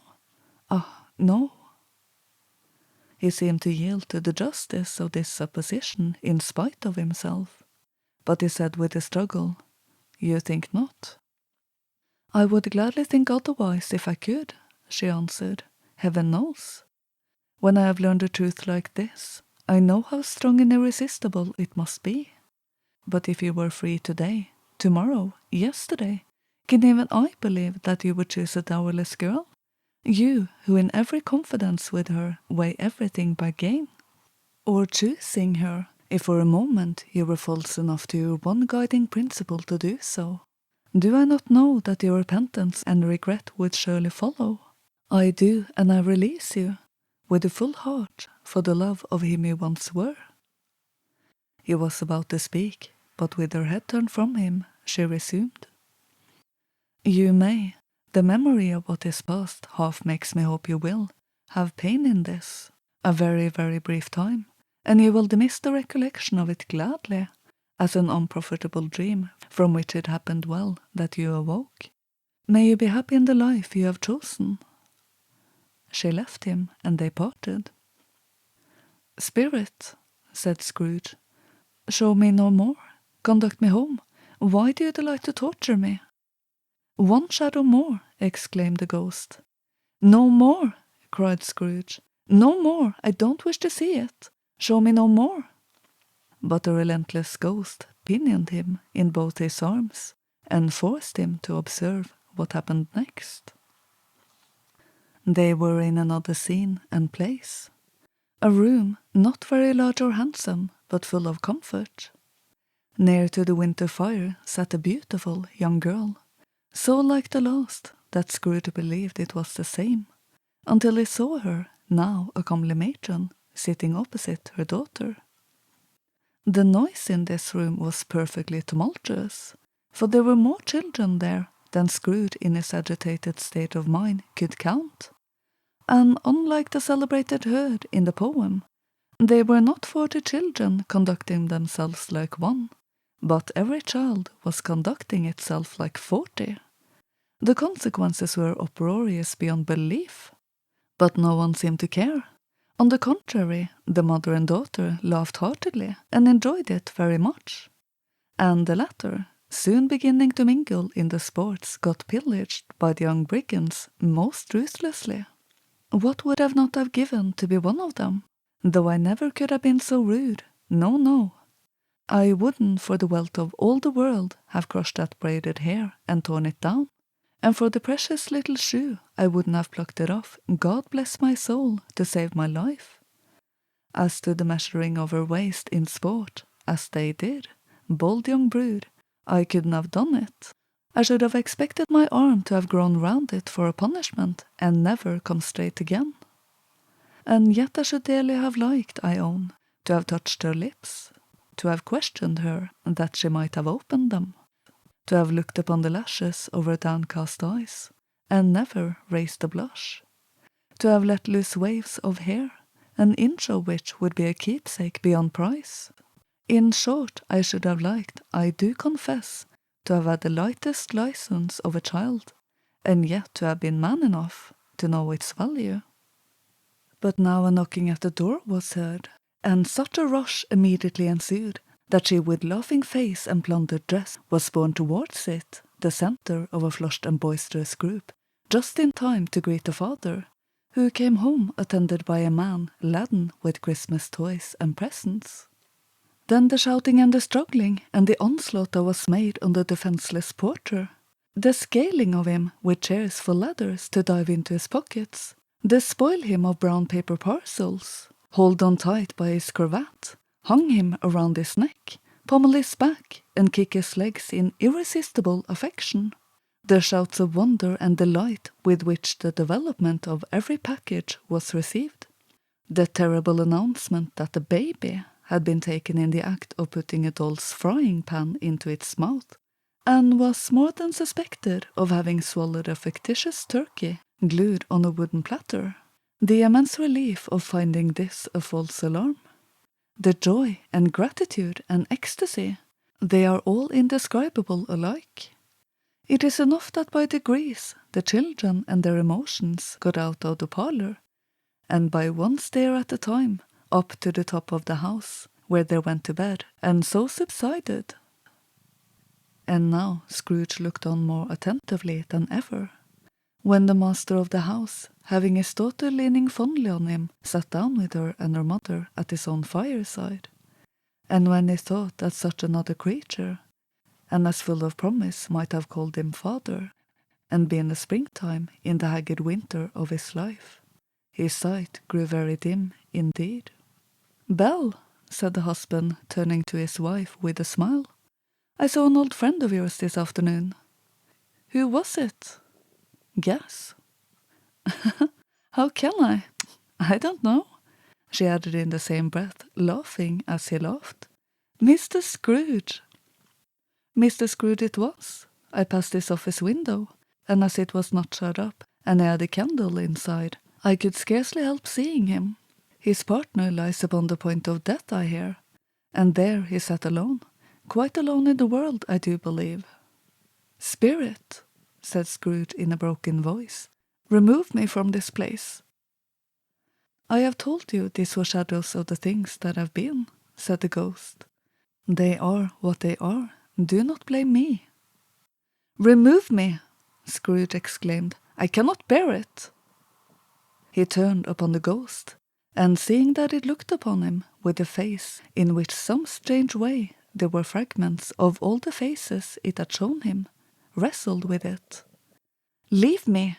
Take me back! Haunt me no longer!" In the struggle, if it can be called a struggle in which the ghost, with no visible resistance on its own part, was undisturbed by any effort of its adversary, Scrooge observed that its light was burning high and bright, and dimly connecting that with its influence over him, he seized the extinguisher cap and by a sudden action pressed it down upon its head. The spirit dropped beneath it, so that the extinguisher covered its whole form. But though Scrooge pressed it down with all his force, he could not hide the light which streamed from under it in an unbroken flood upon the ground.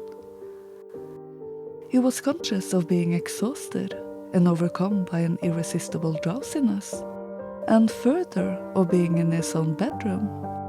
He gave the cap a parting squeeze, in which his hand relaxed, and had barely time to reel to bed before he sank into a heavy sleep.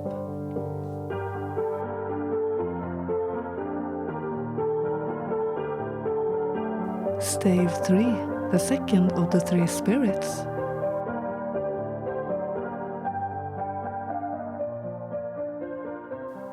Awakening in the middle of a prodigiously tough snore and sitting up in bed to get his thoughts together, Scrooge had no occasion to be told that the bell was again upon the stroke of 1. He felt that he was restored to consciousness in the right nick of time for the especial purpose of holding a conference with the second messenger dispatched to him through Jacob Marley's intervention. But finding that it turned uncomfortably cold when he began to wonder which of his curtains this new spectre would draw back, he put them every one aside with his own hands, and lying down again established a sharp lookout all around the bed, for he wished to challenge the spirit on the moment of its appearance, and did not wish to be taken by surprise and made nervous. Gentlemen of the free and easy sort, who plumed themselves on being acquainted with a move or two, and being usually equal to the time of day, express a wide range of their capacity for adventure by observing that they are good for anything from pitch and toss to manslaughter, between which opposite extremes, no doubt, there lies a tolerably wide and comprehensive range of subjects. Without venturing for Scrooge quite as hardily as this, I don't mind calling on you to believe that he was ready for a good broad field of strange appearances, and that nothing between a baby and rhinoceros would have astonished him very much. Now, being prepared for almost anything, he was not by any means prepared for nothing, and consequently, when the bell struck 1, and no shape appeared, he was taken with a violent fit of trembling. 5 minutes, 10 minutes, a quarter of an hour went by, yet nothing came. All this time he lay upon his bed, the very core and centre of a blaze of ruddy light, which streamed upon it when the clock proclaimed the hour, and which, being only light, was more alarming than a dozen ghosts, as he was powerless to make out what it meant or would be at, and was at times apprehensive that it might be at that very moment an interesting case of spontaneous combustion, without having the consolation of knowing it. At last, however, he began to think, as you or I would have thought at first, for it is always the person not in the predicament who knows what ought to have been done in it, and would unquestionably have done it too. At last, I say, he began to think that the source and secret of this ghostly light might be in the adjoining room, from whence, on further tracing it seemed to shine. This idea taking full possession of his mind, he got up softly and shuffled in his slippers to the door. The moment Scrooge's hand was on the lock, a strange voice called him by his name and bade him enter. He obeyed. It was his own room. There was no doubt about that, but it had undergone a surprising transformation. The walls and ceilings were so hung with living green that it looked a perfect grove, from every part of which bright gleaming berries glistened. The crisp leaves of holly, mistletoe and ivy reflected back the light, as if so many little mirrors had been scattered there, and such a mighty blaze went roaring up the chimney as that dull petrification of a hearth had never known in Scrooge's time, or Marley's, or for many and many a winter season gone. Heaped up on the floor to form a kind of throne were turkeys, geese, game, poultry, brawn, great joints of meat, sucking pigs, long wreaths of sausages, mince pies, plum puddings, barrels of oysters, red-hot chestnuts, cherry-cheeked apples, juicy oranges, luscious pears, immense twelfth cakes, and seething bowls of punch that made the chamber dim with their delicious steam. In easy state upon this couch there sat a jolly giant, glorious to see, who bore a glowing torch, in shape not unlike Plenty's horn, and held it up, high up, to shed its light on Scrooge as he came peeping round the door. "Come in!" exclaimed the ghost. "Come in and know me better, man." Scrooge entered timidly and hung his head before this spirit. He was not the dogged Scrooge he had been, and though the spirit's eyes were clear and kind, he did not like to meet them. "I am the ghost of Christmas present," said the spirit. "Look upon me." Scrooge reverently did so. It was clothed in one simple green robe or mantle, bordered with white fur. This garment hung so loosely on the figure that its capacious breast was bare, as if disdaining to be warded or concealed by any artifice. Its feet, observable beneath the ample folds of the garment, were also bare, and on its head it wore no other covering than a holly wreath, set here and there with shining icicles. Its dark brown curls were long and free as its genial face, its sparkling eyes, its open hand, its cheery voice, its unconstrained demeanor, and its joyful air. Girded round its middle was an antique scabbard, but no sword was in it, and the ancient sheath was eaten up with rust. "You have never seen the like of me before," exclaimed the spirit. "Never," Scrooge made answer to it. "Have never walked forth with the younger members of my family, meaning, for I am very young, my elder brothers born in these later years," pursued the phantom. "I don't think I have," said Scrooge. "I am afraid I have not." "Have you had many brothers, spirit?"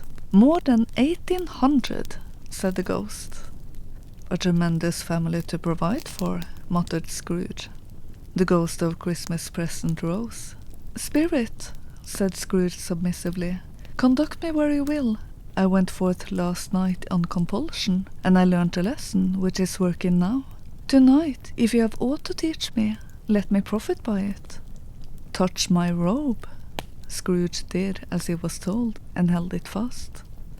Holly, mistletoe, red berries, ivy, turkeys, geese, game, poultry, brawn, meat, pigs, sausages, oysters, pies, puddings, fruit, and punch, all vanished instantly. So did the room, the fire, the ruddy glow, the hour of night, and they stood in the city streets on Christmas morning, where, for the weather was severe, the people made a rough but brisk and not unpleasant kind of music in scraping the snow from the pavement in front of their dwellings, and from the tops of their houses, whence it was a mad delight to the boys to see it coming plumping down into the road below, and splitting into artificial little snowstorms. The house fronts looked black enough, and the windows blacker, contrasting with the smooth white sheet of snow upon the roofs, and with the dirtier snow upon the ground, which last deposit had been ploughed up in deep furrows by the heavy wheels of carts and wagons, furrows that crossed and recrossed each other hundreds of times where the great streets branched off, and made intricate channels, hard to trace in the thick yellow mud and icy water.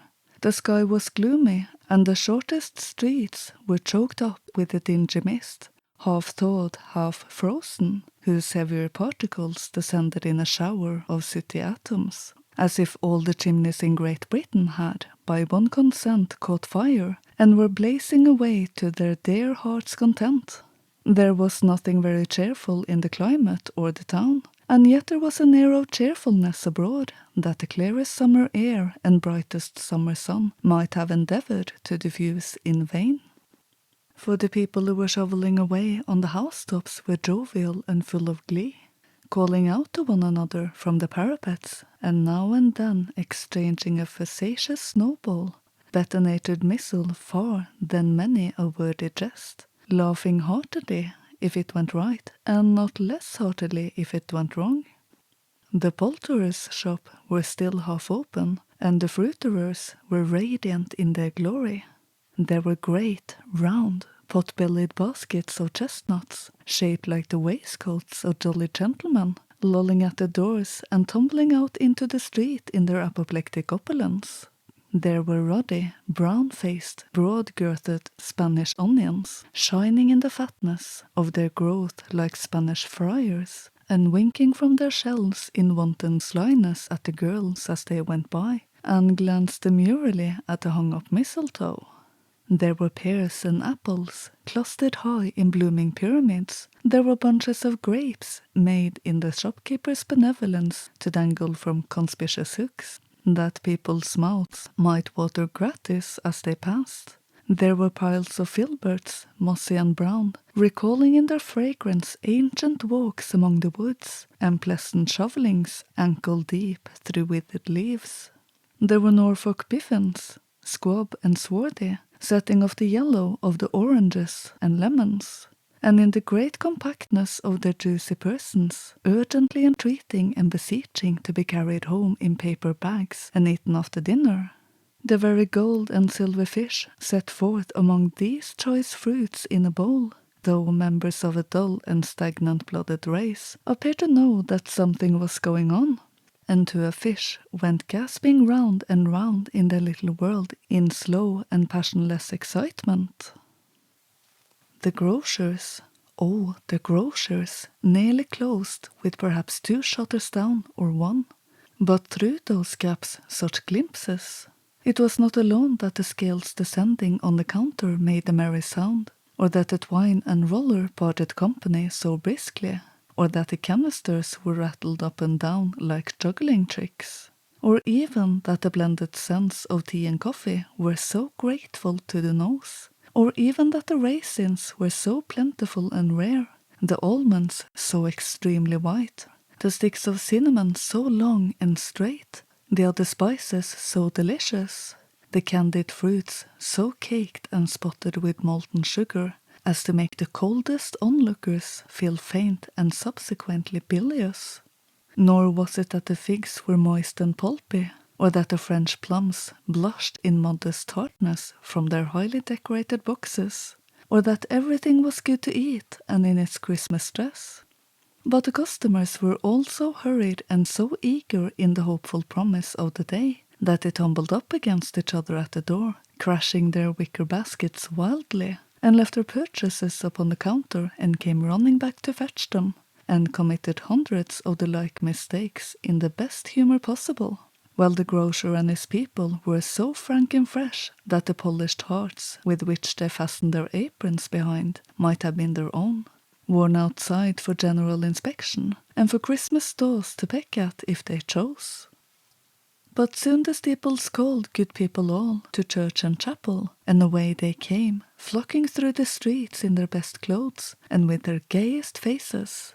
And at the same time there emerged from scores of by-streets, lanes, and nameless turnings innumerable people carrying their dinners to the bakers' shops. The sight of these poor revellers appeared to interest the spirit very much, for he stood with Scrooge beside him in a baker's doorway, and taking off the covers as their bearers passed, sprinkled incense on their dinners from his torch. And it was a very uncommon kind of torch, for once or twice, when there were angry words between some dinner-carriers who had jostled each other, he shed a few drops of water on them from it, and their good humour was restored directly. For they said, it was a shame to quarrel upon Christmas Day, and so it was. God love it, so it was. In time the bells ceased, and the bakers were shut up, and yet there was a genial shadowing forth of all these dinners, and the progress of their cooking in the thought-blotch of wet above each baker's oven, where the pavement smoked as if its stones were cooking too. "Is there a peculiar flavour in what is sprinkled from your torch?" asked Scrooge. "There is. My own." "Would it apply to any kind of dinner on this day?" asked Scrooge. "To any kindly given, to a poor one most." "Why to a poor one most?" asked Scrooge. "Because it needs it most." "Spirit," said Scrooge after a moment's thought, I wonder you, of all the beings in the many worlds about us, should desire to cramp these people's opportunities with innocent enjoyment. I? Cried the spirit. You would deprive them of their means of dining every 7th day, often the only day on which they can be said to dine at all, said Scrooge, wouldn't you? I? Cried the spirit. You seek to close these places on the 7th day, said Scrooge, and it comes to the same thing. I seek? Exclaimed the ghost. Forgive me if I'm wrong. It has been done in your name, or at least in that of your family, said Scrooge.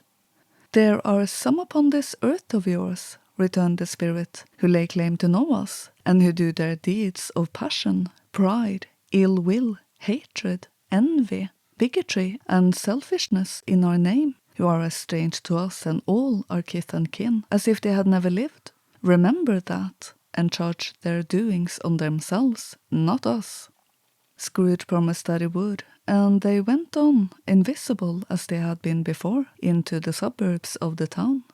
It was a remarkable quality of the ghost, which Scrooge had observed at the baker's, that notwithstanding his gigantic size, he could accommodate himself to any place with ease, and that he stood beneath a low roof quite as gracefully and like a supernatural creature as it was possible he could have done in any lofty hall.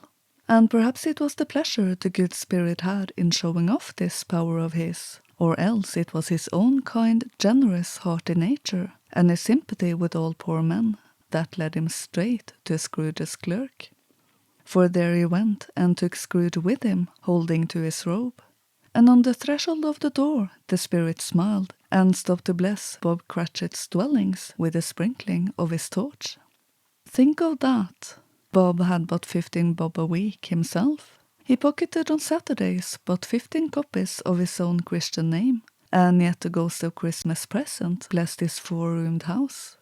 Then up rose Mrs. Cratchit, Cratchit's wife, dressed out but poorly in a twice-turned gown, but brave in ribbons, which are cheap and make a goodly show for 6pence, and she laid the cloth, assisted by Belinda Cratchit, second of her daughters, also brave in ribbons, while Master Peter Cratchit plunged the fork into the saucepan of potatoes, and getting the corners of his monstrous shirt collar, Bob's private property, conferred upon his son and heir in honour of the day, into his mouth, rejoiced to find himself so gallantly attired, and yearned to show his linen in the fashionable parks.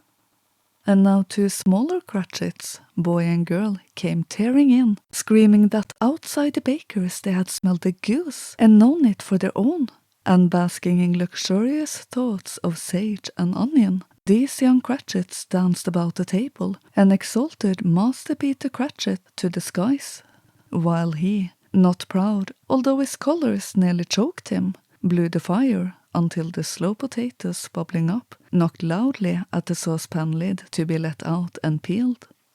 "What has ever got your precious father then?" said Mrs. Cratchit, "and your brother Tiny Tim?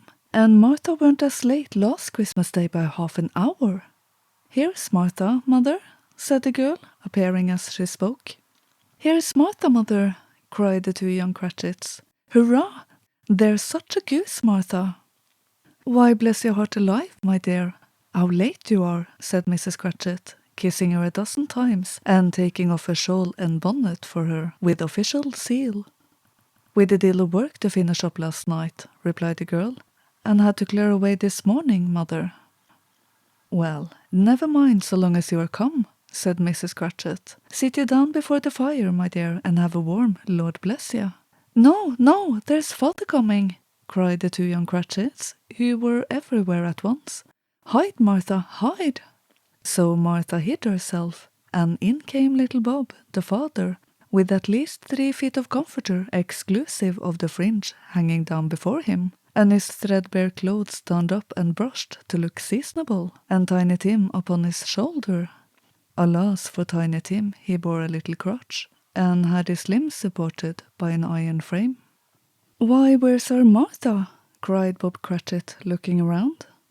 "Not coming," said Mrs. Cratchit. "Not coming," said Bob, with a sudden declension of his high spirits, for he had been Tim's blood horse all the way from church, and had come home rampant. not coming on Christmas Day? Martha didn't like to see him disappointed, if it were only in joke, so she came out prematurely from behind the closet door and ran into his arms, while the 2 young Cratchits hustled Tiny Tim and bore him off into the wash-house, that he might hear the pudding singing in the copper. "And how did little Tim behave?" asked Mrs. Cratchit, when she had rallied Bob for his credulity, and Bob had hugged his daughter to his heart's content. "As good as gold," said Bob, "and better. Somehow he gets thoughtful, sitting by himself so much, and thinking the strangest things you ever heard. He told me, coming home, that he hoped the people saw him in the church because he was a cripple, and it might be pleasant to them to remember upon Christmas Day, who made lame beggars walk and blind men see." Bob's voice was tremulous when he told them this, and trembled more when he said that Tiny Tim was growing strong and hearty. His active little crutch was heard upon the floor, and back came Tiny Tim before another word was spoken, escorted by his brother and sister to his stool before the fire, and while Bob, turning up his cuffs, as if, poor fellow, they were capable of being more shabby, compounded some hot mixture in a jug with gin and lemons, and stirred it round and put it on the hob to simmer. Master Peter and the 2 ubiquitous young Cratchits went to fetch the goose, which they soon returned in high procession. Such a bustle ensued that you might have thought a goose the rarest of all birds, a feathered phenomenon to which a black swan was a matter of course. And in truth it was something very like it in that house. Mrs. Cratchit made the gravy, ready beforehand in a little saucepan, hissing hot. Master Peter washed the potatoes with incredible vigour. Miss Belinda sweetened up the apple sauce. Martha dusted the hot plates. Bob took Tiny Tim beside him in a tiny corner at the table. The 2 young Cratchits set chairs for everybody, not forgetting themselves, and mounting guard upon their post, crammed spoons into their mouths, lest they should shriek for goose before their turn came to be helped. At last the dishes were set on, and grace was said. It was succeeded by a breathless pause, as Mrs. Cratchit, looking slowly all along the carving knife, prepared to plunge it in the breast. But when she did, and when the long-expected gush of stuffing issued forth, one murmur of delight arose all around the board, and even Tiny Tim, excited by the 2 young Cratchits, beat on the table with the handle of his knife, and feebly cried, "Hurrah!" There never was such a goose. Bob said he didn't believe there ever was such a goose cooked. Its tenderness and flavour, size and cheapness, were the themes of universal admiration. Eked out by applesauce and mashed potatoes, it was a sufficient dinner for the whole family. Indeed, as Mrs. Cratchit said with great delight, surveying one small atom of a bone upon the dish, they hadn't ate it all at last.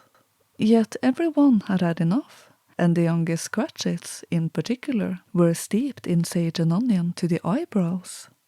But now, the plates being changed by Miss Belinda, Mrs. Cratchit left the room alone, too nervous to bear witness to take the pudding up and bring it in. Suppose it should not be done enough? Suppose it should break in turning out? Suppose somebody should have got all over the wall of the backyard and stolen it while they were merry with the goose? A supposition at which the 2 young Cratchits became livid. All sorts of horrors were supposed. Hello! A great deal of steam. The pudding was out of the copper. A smell like a washing day. That was the cloth. A smell like an eating house and a pastry cook's next door to each other, with the laundress next door to that. That was the pudding. In half a minute, Mrs. Cratchit entered, flushed but smiling proudly with the pudding, like a speckled cannonball, so hard and firm, blazing in half a quartern of ignited brandy, and bedight with Christmas holly stuck into the top. "Oh, a wonderful pudding," Bob Cratchit said, and calmly too, that he regarded it as the greatest success achieved by Mrs. Cratchit since their marriage.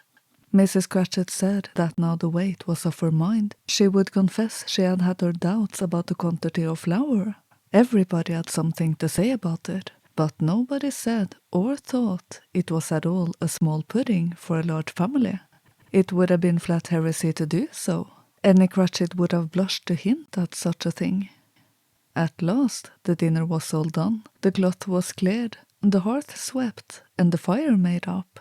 The compound in the jug being tasted and considered perfect, apples and oranges were put upon the table, and a shovelful of chestnuts on the fire. Then all the Cratchit family drew around the hearth in what Bob Cratchit called the circle, meaning half a one, and at Bob Cratchit's elbow stood a family display of glass, 2 tumblers and a custard cup without a handle. These held the hot stuff from the jug, however, as well as golden goblets would have done, and Bob served it out with beaming looks, while the chestnuts on the fire spluttered and cracked noisily. Then Bob proposed, "A Merry Christmas to us all, my dears. God bless us," which all the family re-echoed. "God bless us, every one," said Tiny Tim last of all.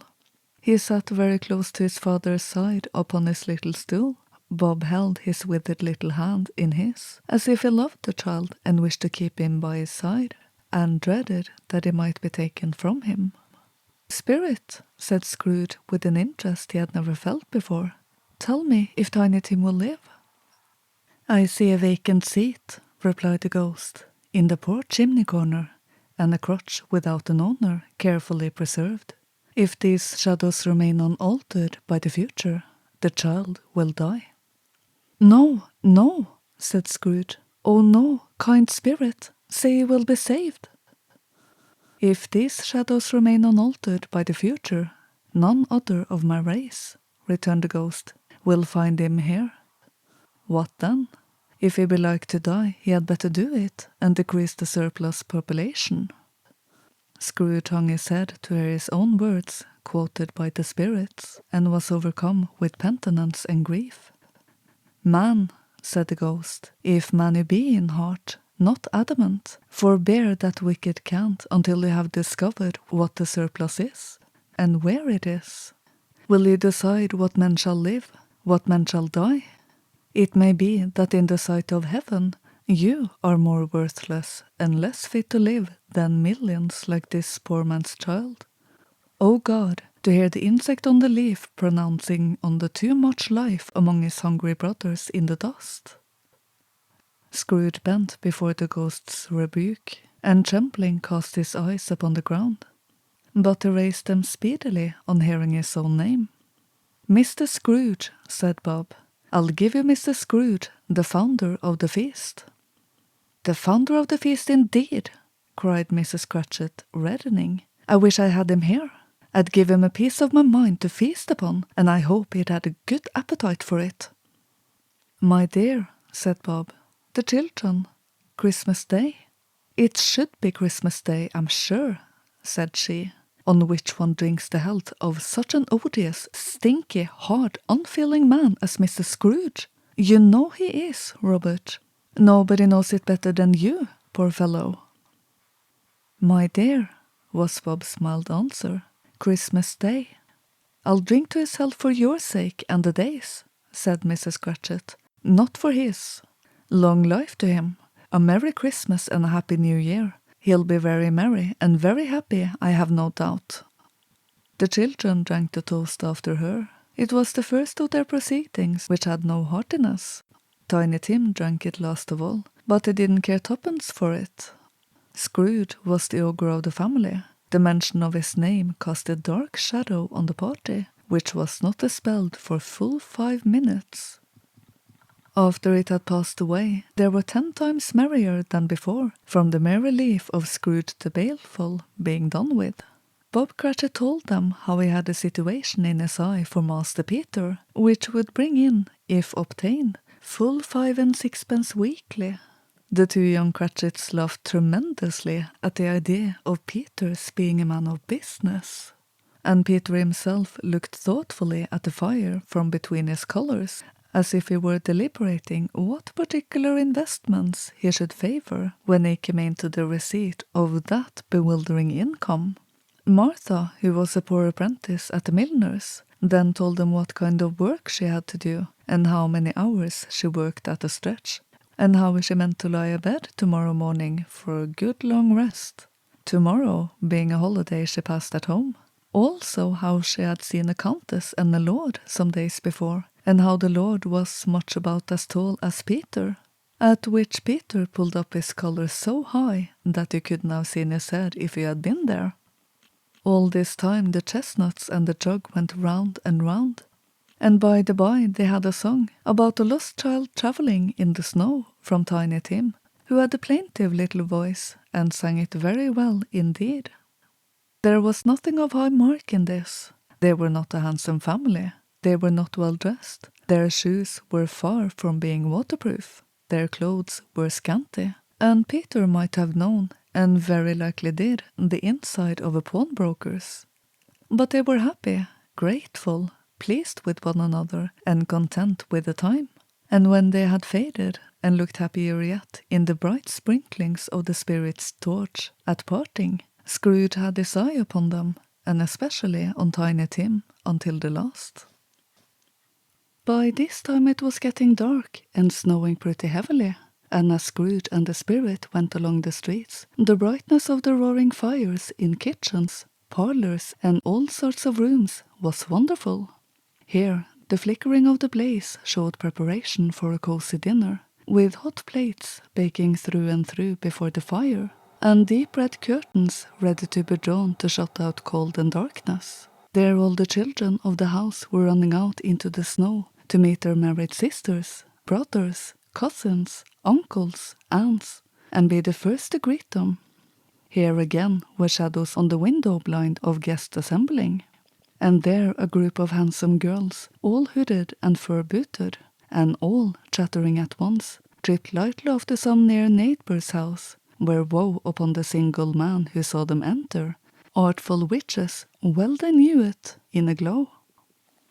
But if you had judged from the numbers of people on their way to friendly gatherings, you might have thought that no one was at home to give them welcome when they got there.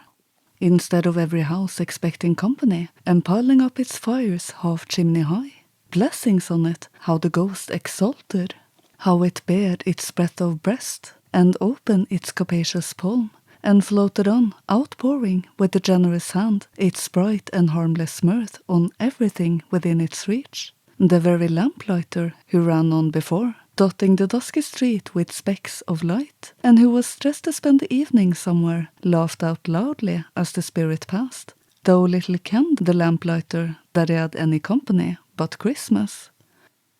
And now, without a word of warning from the ghost, they stood upon a bleak and desert moor, where monstrous masses of rude stone were cast about, as though it were the burial place of giants, and water spread itself wherever so it listed, or would have done so but for the frost that held it prisoner, and nothing grew but moss and furze, and coarse rank grass. Down in the west the setting sun had left a streak of fiery red, which glared upon the desolation for an instant like a sullen eye, and frowning lower, lower, lower yet, was lost in thick gloom in darkest night. "What place is this?" asked Scrooge. "A place where miners live, who labour in the bowels of the earth," returned the Spirit. "But they know me. See!" A light shone from the window of a hut, and swiftly they advanced towards it. Passing through the wall of mud and stone, they found a cheerful company assembled round a glowing fire. An old man and woman, with the children and their children's children, and another generation beyond that, all decked out gaily in their holiday attire. The old man, with a voice that seldom rose above the howling wind upon the barren waste, was singing them a Christmas song. It had been a very old song when he was a boy, and from time to time they all joined in the chorus. So surely as they raised their voices, the old man got quite blithe and loud, and so surely as they stopped, his figure sank again. The Spirit did not tarry here, but bade Scrooge hold his robe, and passing on above the moor, sped whither? Not to see, to see. To Scrooge's horror, looking back, he saw the last of the land, a frightful range of rocks behind them, and his ears were deafened by the thundering of water as it rolled and roared and raged among the dreadful caverns it had worn, and fiercely tried to undermine the earth. Built upon a dismal reef of sunken rocks, some league or so from shore, on which the waters strafed and dashed the wild year through. There stood a solitary lighthouse. Great heaps of seaweed clung to its base, and storm birds, born of the wind, one might suppose, as seaweed of the water, rose and fell about it like the waves they skimmed. But even here, two men who watched the light had made a fire that through the loophole in the thick stone wall shed out a ray of brightness on the awful sea. Joining their horny hands over the rough table at which they sat, they wished each other Merry Christmas in their can of grog. And one of them, the elder too, with his face all damaged and scarred with hard weather, as the figurehead of an old ship might be, struck up a sturdy song that was like a gale in itself. Again the ghost sped on, above the black and heaving sea, on, until being far away, as he told Scrooge, from any shore they lighted on a ship. They stood beside the helmsman at the wheel, the lookout in the bow, the officers who had the watch, dark ghostly figures in their several stations. But every man among them hummed a Christmas tune, or had a Christmas thought, or spoke below his breath to his companion of some bygone Christmas day with homeward hopes belonging to it. And every man on board, waking or sleeping, good or bad, had had a kinder word for another on that day than on any day in the year, and had shared to some extent in its festivities, and had remembered those he cared for at a distance, and had known that they delighted to remember him. It was a great surprise to Scrooge, while listening to the moaning of the wind, and thinking what a solemn thing it was to move on through the lonely darkness over an unknown abyss, whose depths were secrets as profound as death. It was a great surprise to Scrooge, while thus engaged, to hear a hearty laugh. It was a much greater surprise to Scrooge to recognize it as his own nephew's, and to find himself in a bright, dry, gleaming room, with the spirit standing smiling by his side, and looking at the same nephew with approving affability. Laughed Scrooge's nephew. If you should happen, by any unlikely chance, to know a man more blessed in a laugh than Scrooge's nephew, all I can say is I should like to know him too. Introduce him to me, and I'll cultivate his acquaintance. It is a fair, even-handed, noble adjustment of things, that while there is infection in disease and sorrow, there is nothing in the world so irresistibly contagious as laughter and good humour. When Scrooge's nephew laughed in this way, holding his sides, rolling his head, and twisting his face into the most extravagant contortions, Scrooge's niece, by marriage, laughed as heartily as he, and their assembled friends, being not a bit behindhand, roared out lustily.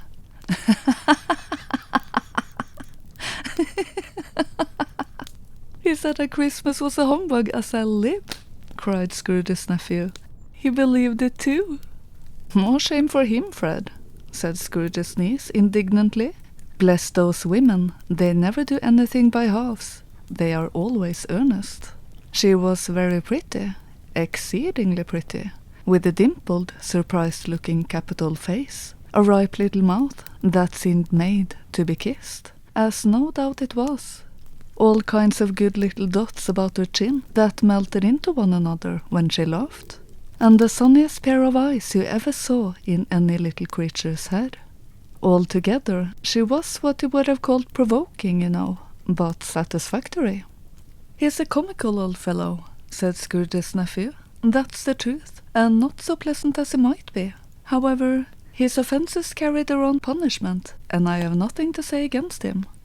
I'm sure he's very rich, Fred, hinted Scrooge's niece. At least he always tells me so. What of that, my dear? Said Scrooge's nephew. His wealth is of no use to him. He don't do anything good with it.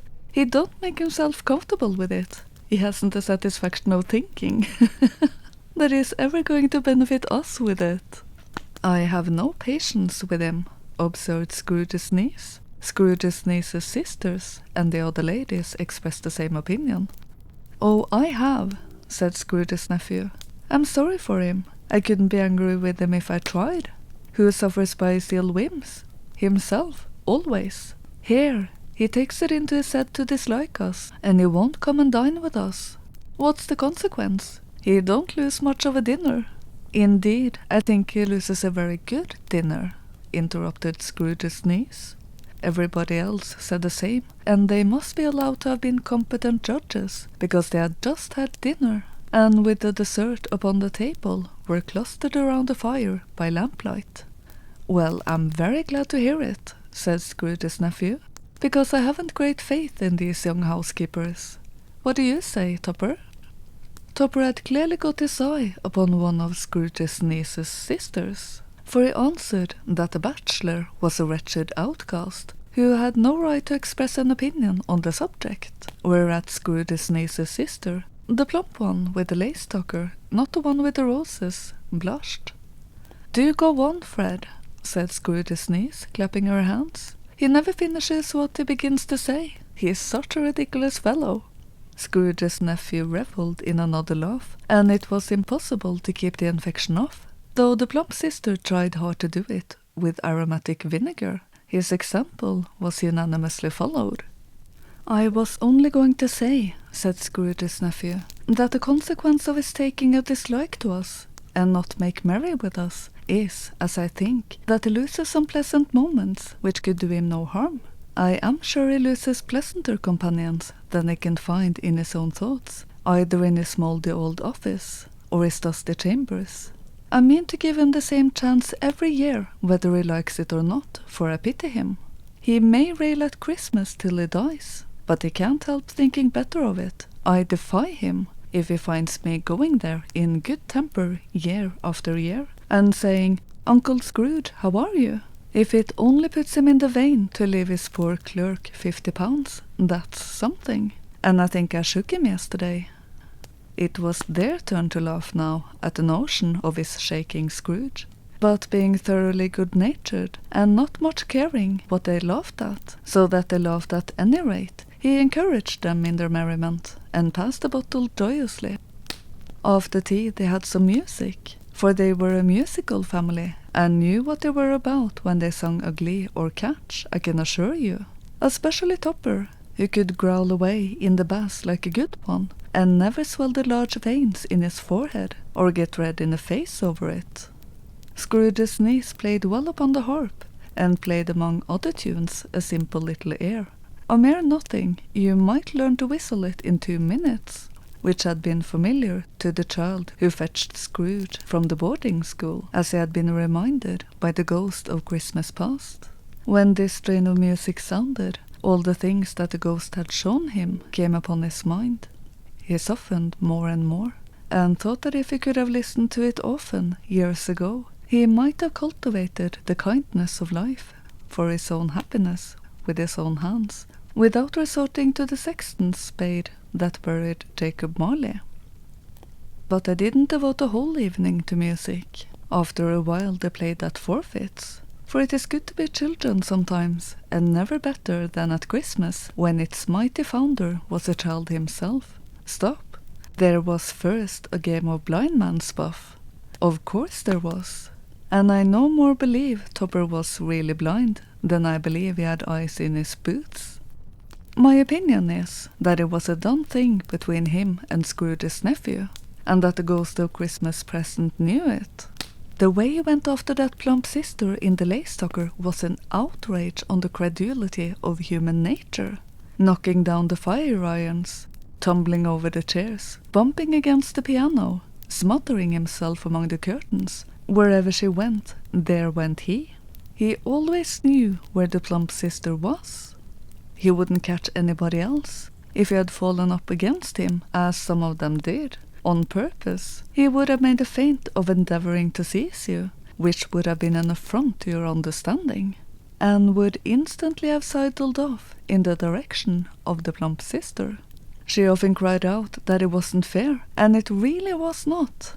But when at last he caught her, when in spite of all her silken rustlings and her rapid flutterings past him, he got her into a corner whence there was no escape, then his conduct was the most execrable, for his pretending not to know her, his pretending that it was necessary to touch her headdress, and further to assure himself of her identity by pressing a certain ring upon her finger, and a certain chain about her neck was vile, monstrous.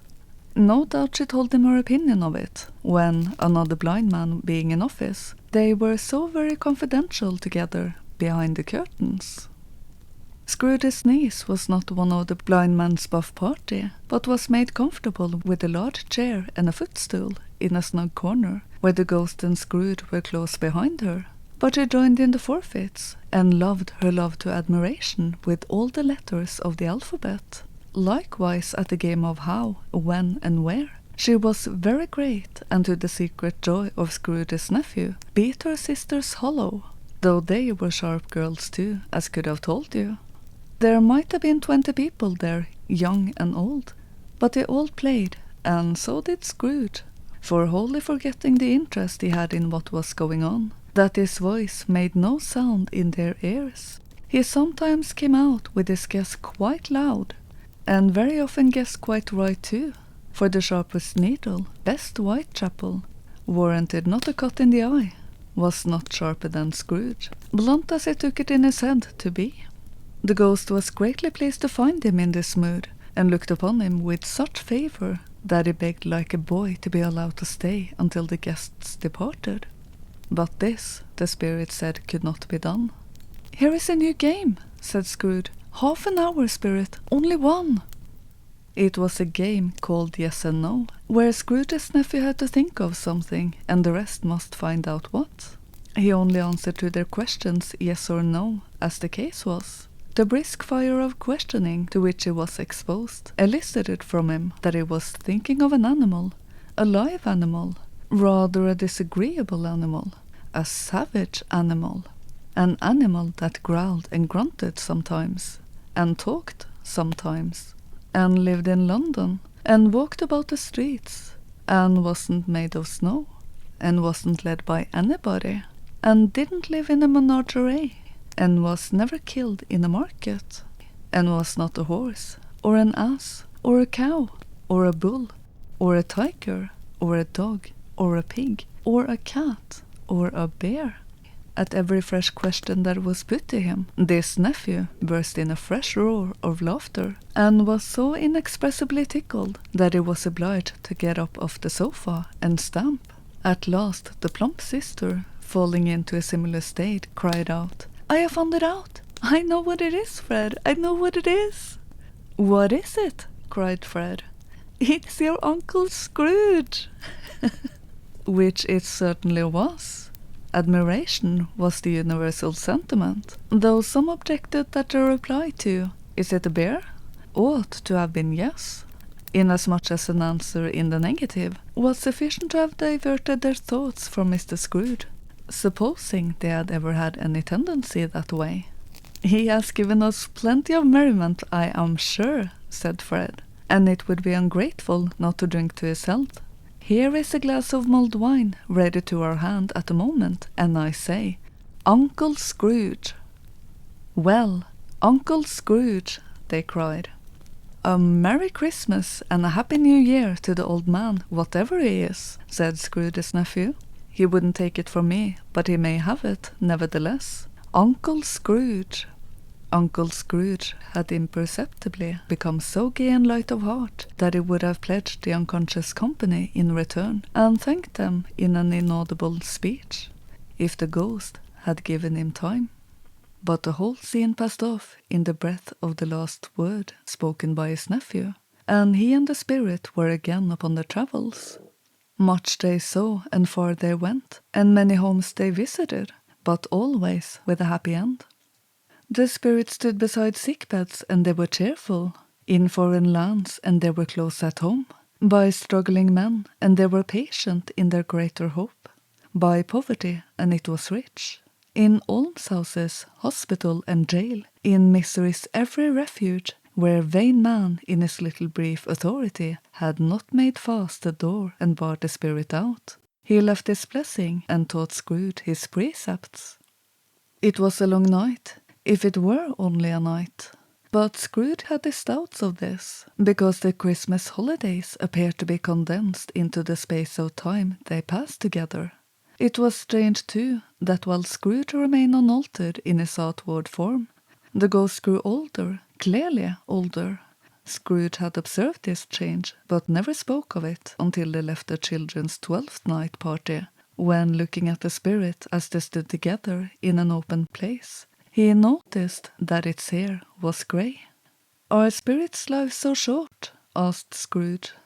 "My life upon this globe is very brief," replied the ghost. "It ends tonight." "Tonight!" cried Scrooge. "Tonight at midnight. Hark, the time is drawing near." The chimes were ringing the 11:15 at that moment. "Forgive me if I'm not justified in what I ask," said Scrooge, looking intently at the spirit's robe, "but I see something strange and not belonging to yourself protruding from your skirts. Is it a foot or a claw?"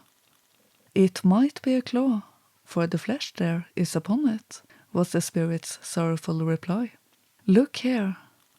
From the folding of its robe it brought 2 children, wretched, abject, frightful, hideous, miserable. They knelt down at its feet and clung upon the outside of its garment. "Oh man, look here! Look! Look! Down here!" exclaimed the ghost.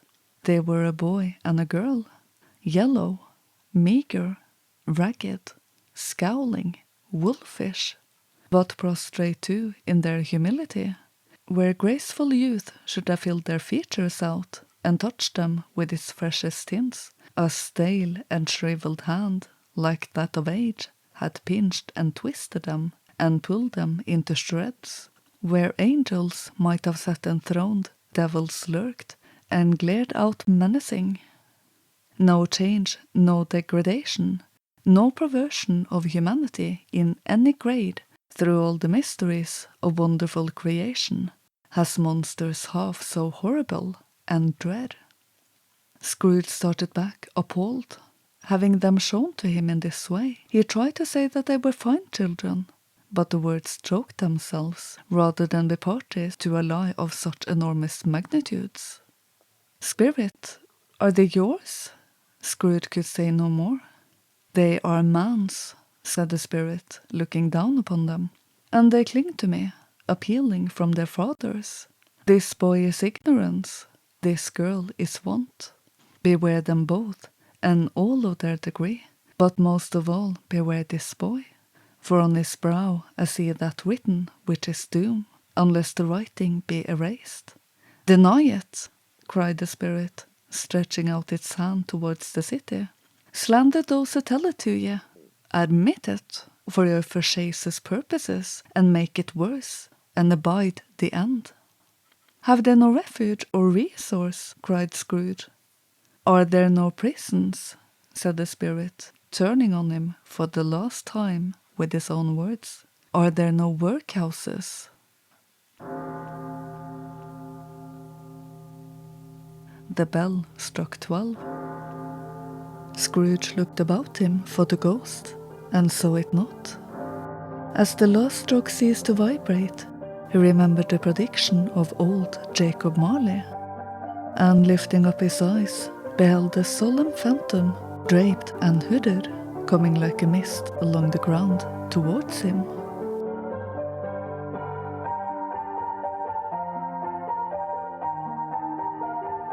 Stave 4, The Last of the Spirits.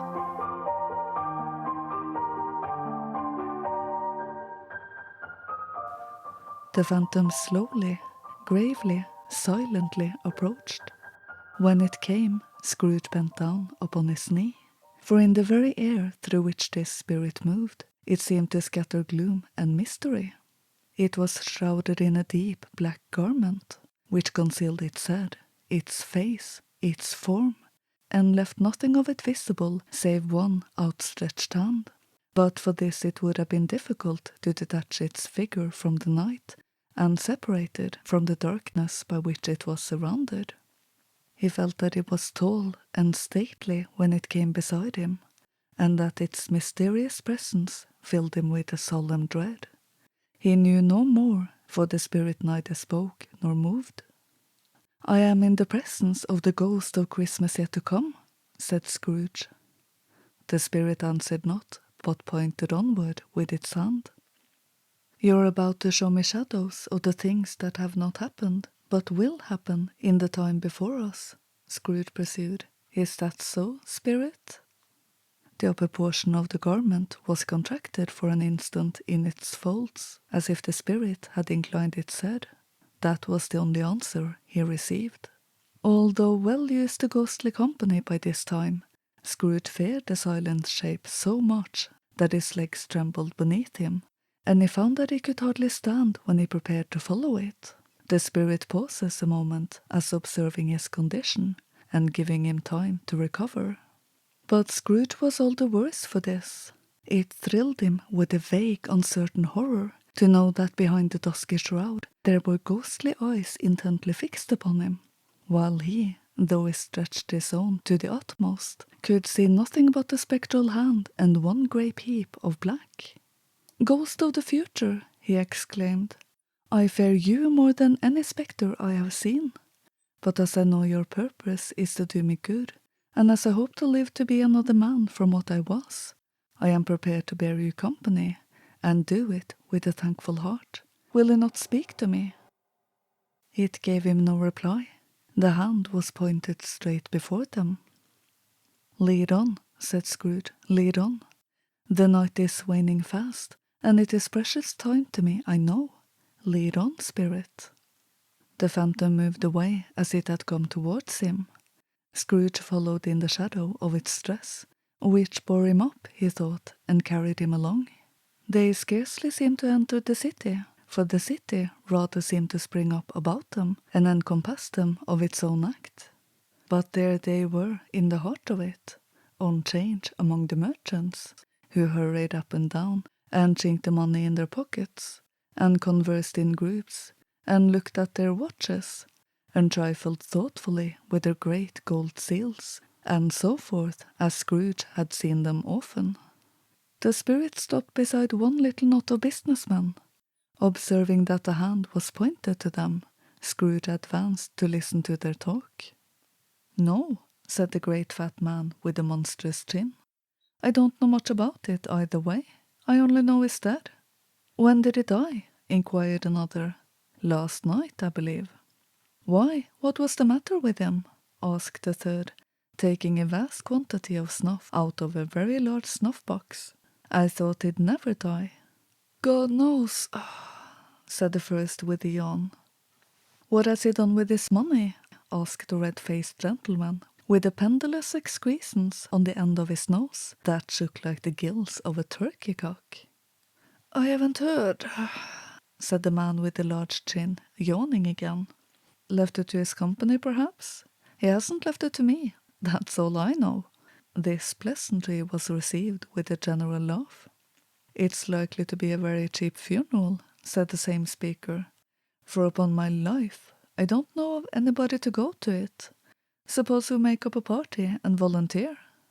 "I don't mind going if a lunch is provided," observed the gentleman with the excrescence on his nose. "But I must be fed if I make one."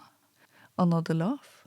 "Well, I am the most disinterested among you, after all," said the first speaker, "for I never wear black gloves, and I never eat lunch.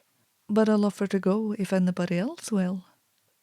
When I come to think of it, I'm not sure at all that I wasn't his most particular friend, for we used to stop and speak whenever we met. Bye-bye. Speakers and listeners strolled away and mixed with other groups.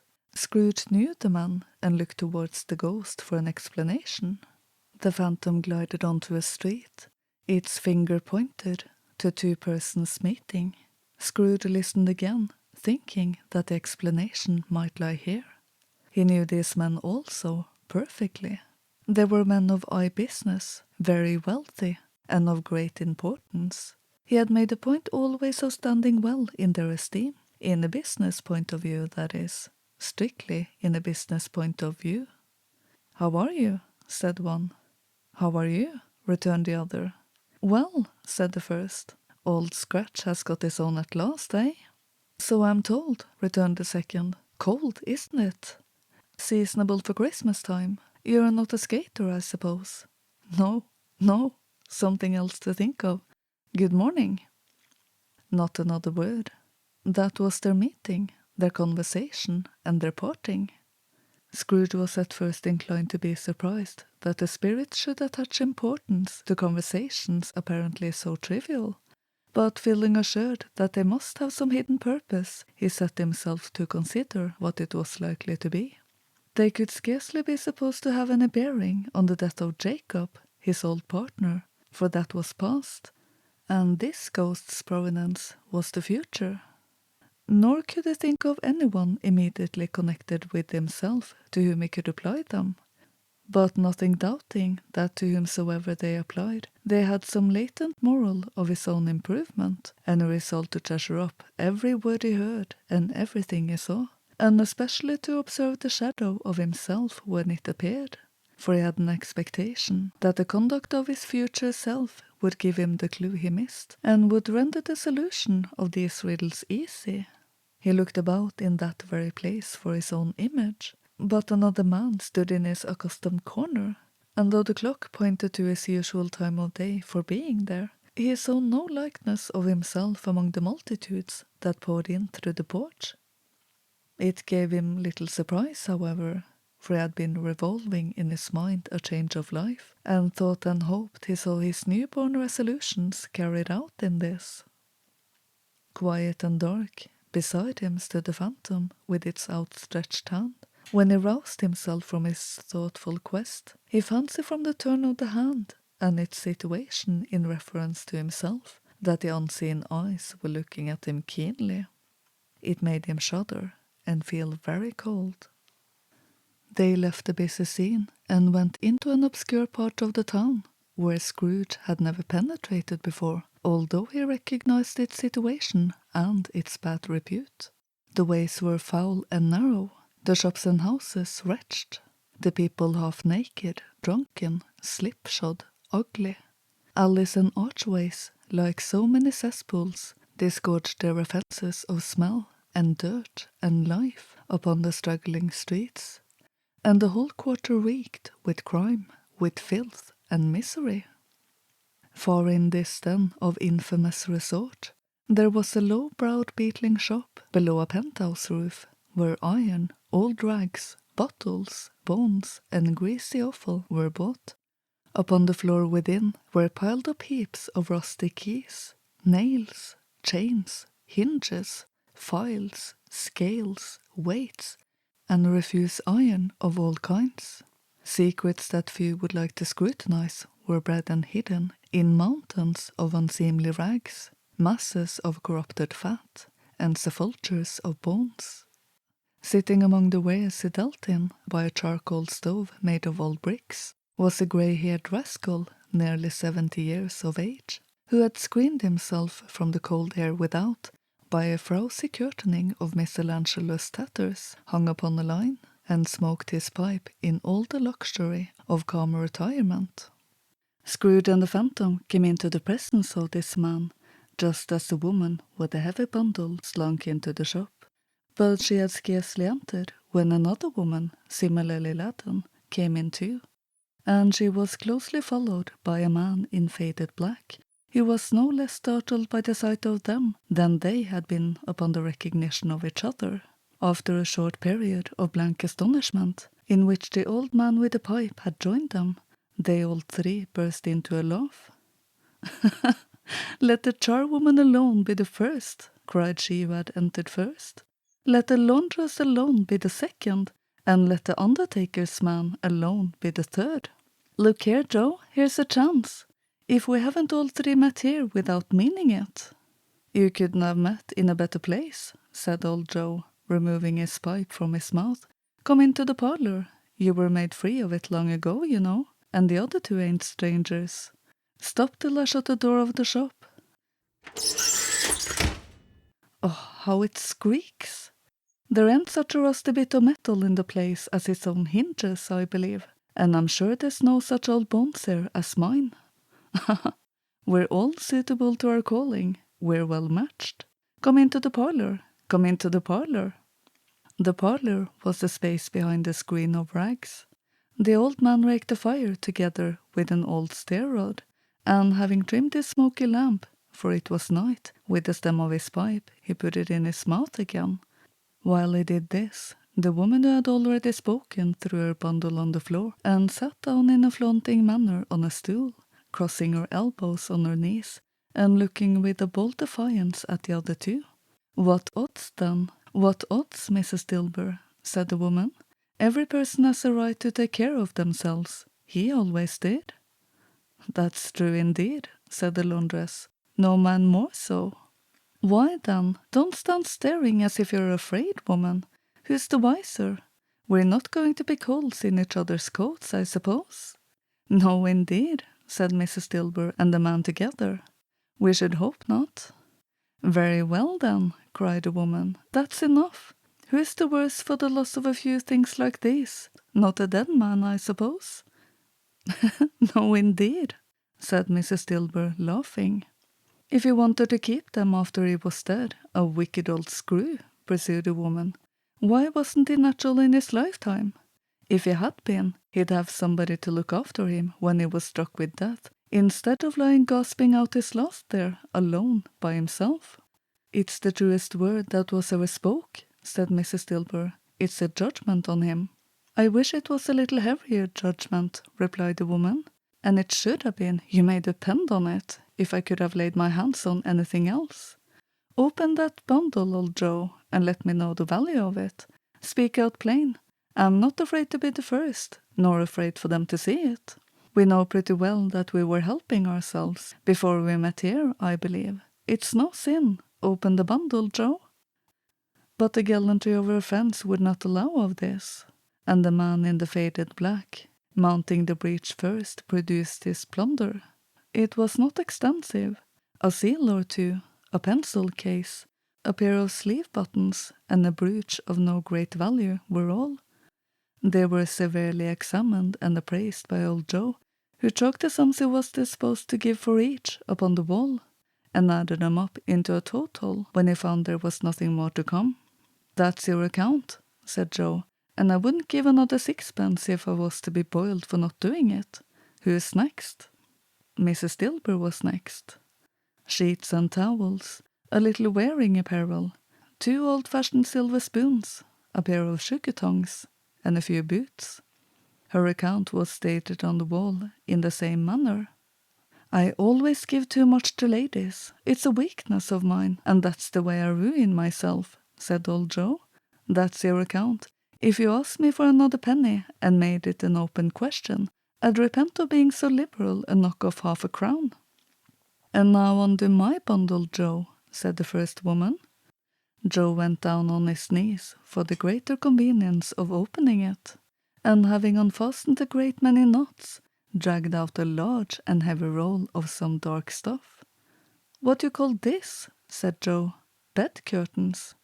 "Ah," returned the woman, laughing and leaning forward on her crossed arms. "Bed curtains." "You don't mean to say you took them down, rings and all, with him lying there?" said Joe. "Yes, I do," replied the woman. "Why not?" "You were born to make a fortune," said Joe, "and you'll certainly do it."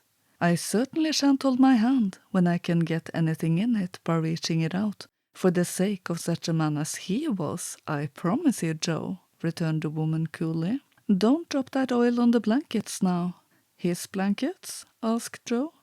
"Whose else, do you think?" replied the woman. "He isn't likely to take cold without them, I dare say." "I hope he didn't die of anything catching, eh?" said old Joe, stopping in his work and looking up. "Don't you be afraid of that," returned the woman.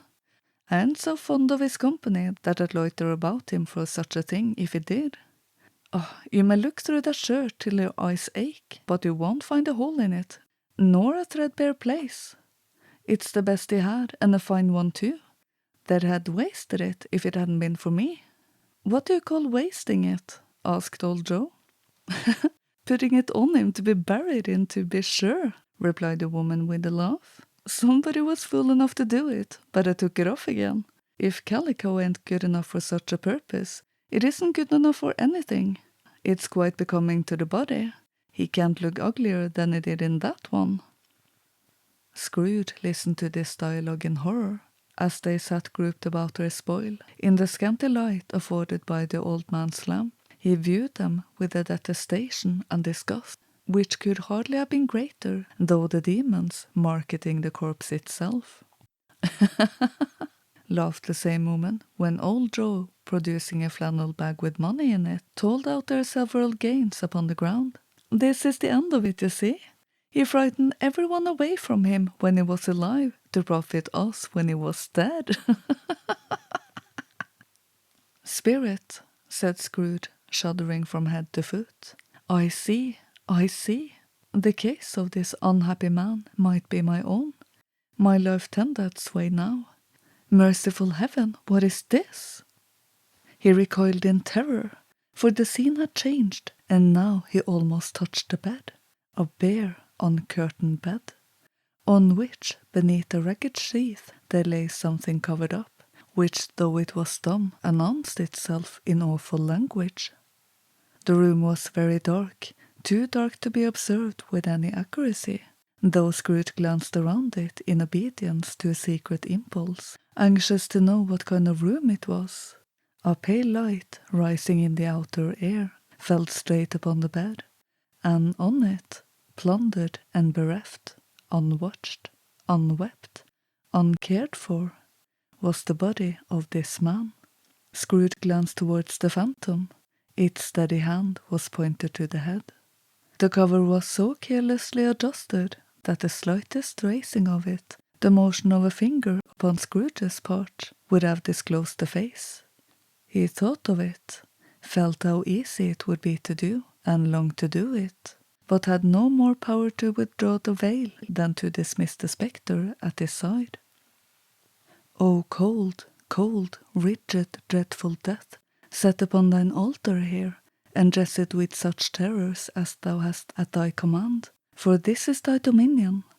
But of the loved, revered, and honoured head, thou canst not turn one hair to thy dread purposes, or make one feature odious. It is not that the hand is heavy, and will fall down when released. It is not that the heart and pulse are still, but that the hand was open, generous, and true, the heart brave, warm, and tender, and the pulse a man's. Strike, shadow, strike, and see his good deeds spring from the wound, to sow the world with life immortal. No voice pronounced these words in Scrooge's ears, yet he heard them when he looked upon the bed. He thought, if this man could be raised up now, what would be his foremost thoughts? Avarice, hard dealing, griping cares, they would have brought him to a rich end, truly.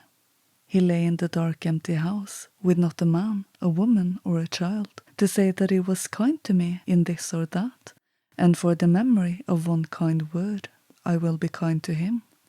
A cat was staring at the door, and there was a sound of gnawing rats beneath the hearthstone. What they wanted in the room of death, and why they were so restless and disturbed, Scrooge did not dare to think. Spirit, he said, this is a fearful place. In leaving it, I shall not leave his lesson, trust me. Let us go. Still the ghost pointed with an unmoved finger to the head. I understand you, Scrooge returned, and I would do it if I could. But I have not the power, Spirit. I have not the power. Again it seemed to look upon him. If there is any person in the town who feels emotion caused by this man's death, said Scrooge, quite agonized, show that person to me, Spirit, I beseech you. The phantom spread its dark robe before him for a moment, like a wing, and withdrawing it, revealed the room by daylight, where a mother and her children were. She was expecting someone, and with anxious eagerness, for she walked up and down the room, started at every sound, looked out from the window, glanced at the clock, tried, but in vain, to work with her needle, and could barely bear the voices of the children in their play. At length the long-expected knock was heard. She hurried to the door and met her husband, a man whose face was careworn and depressed, though he was young.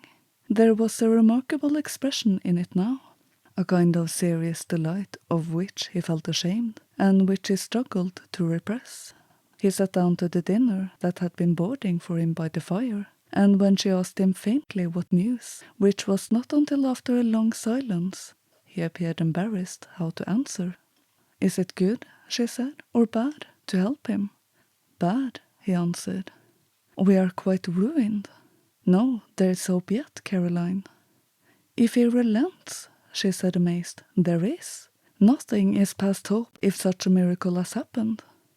"He is past relenting," said her husband. "He is dead." She was a mild and patient creature if her face spoke truth, but she was thankful in her soul to hear it, and she said so with clasped hands. She prayed forgiveness the next moment and was sorry, but the first was the emotion of her heart. What the half-drunken woman whom I told you of last night said to me when I tried to see him and obtain a week's delay, and what I thought was a mere excuse to avoid me, turns out to have been quite true. He was not only very ill, but dying then. To whom will her debt be transferred? I don't know, but before that time we shall be ready with the money. And even though we were not, it would be a bad fortune indeed to find so merciless a creditor in his successor. We must sleep tonight with light hearts, Caroline. Yes, soften it as they would, their hearts were lighter. The children's faces, hushed and clustered round to hear what they so little understood, were brighter, and it was a happier house for this man's death. The only emotion that the ghost could show him, caused by the event, was one of pleasure. "Let me see some tenderness connected with the death," said Scrooge, "or that dark chamber spirit, which we left just now, will be forever present to me." The ghost conducted him through several streets familiar to his feet, and as they went along, Scrooge looked here and there to find himself, but nowhere was he to be seen. They entered poor Bob Cratchit's house, the dwelling he had visited before, and found the mother and the children seated round the fire. Quiet, very quiet. The noisy little Cratchits were as still as statues in one corner, and sat looking up at Peter, who had a book before him. The mother and her daughters were engaged in sewing, but surely they were very quiet. And he took a child and set him in the midst of them. Where had Scrooge heard those words? He had not dreamed them. The boy must have read them out as he and the spirit crossed the threshold. Why did he not go on? The mother laid her work upon the table and put her hand to her face. "The color hurts my eyes," she said. The color. Ah, poor Tiny Tim. "They are better now again," said Cratchit's wife. "It makes them weak by the candlelight, and I wouldn't show weak eyes to your father when he comes home for the world. It must be near his time." "Past it, rather," Peter answered, shutting up his book. "But I think he has walked a little slower than he used these few last evenings, mother." They were very quiet again. At last she said, and in a steady, cheerful voice that only faltered once, I have known him to walk with Tiny Tim upon his shoulder very fast indeed." "And so have I," cried Peter, "often." "And so have I," exclaimed another. So had all. "But he was very light to carry," she resumed, intent upon her work, "and his father loved him so that it was no trouble. No trouble. And there is your father at the door." She hurried out to meet him, and little Bob in his comforter, he had need of it, poor fellow, came in. His tea was ready for him on the hob, and they all tried who should help him to it most.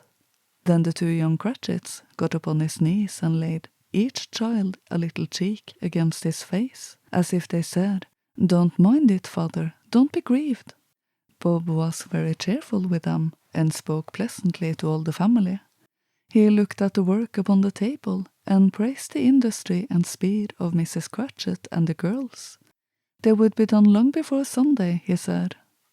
"Sunday? You went today, then, Robert?" said his wife. "Yes, my dear," returned Bob. "I wish you could have gone. It would have done you good to see how green a place it is. But you'll see it often. I promised him that I would walk there on a Sunday." "My little child," cried Bob. "My little child." He broke down all at once. He couldn't help it. If he could have helped it, he and his child would have been farther apart, perhaps, than they were. He left the room and went upstairs into the room above, which was lighted cheerfully and hung with Christmas. There was a chair set close beside the child, and there was signs of someone having been there lately. Poor Bob sat down in it, and when he had thought a little and composed himself, he kissed the little face. He was reconciled to what had happened and went down again, quite happy. They drew about the fire and talked, the girls and the mother still working.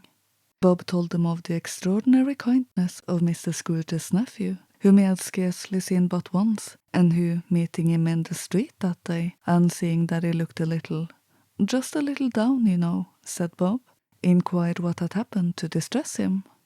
On which, said Bob, for he is the pleasantest spoken gentleman you ever heard, I told him, I am heartily sorry for it, Mr. Cratchit, he said, and heartily sorry for your good wife. By the by, how I ever knew that, I don't know.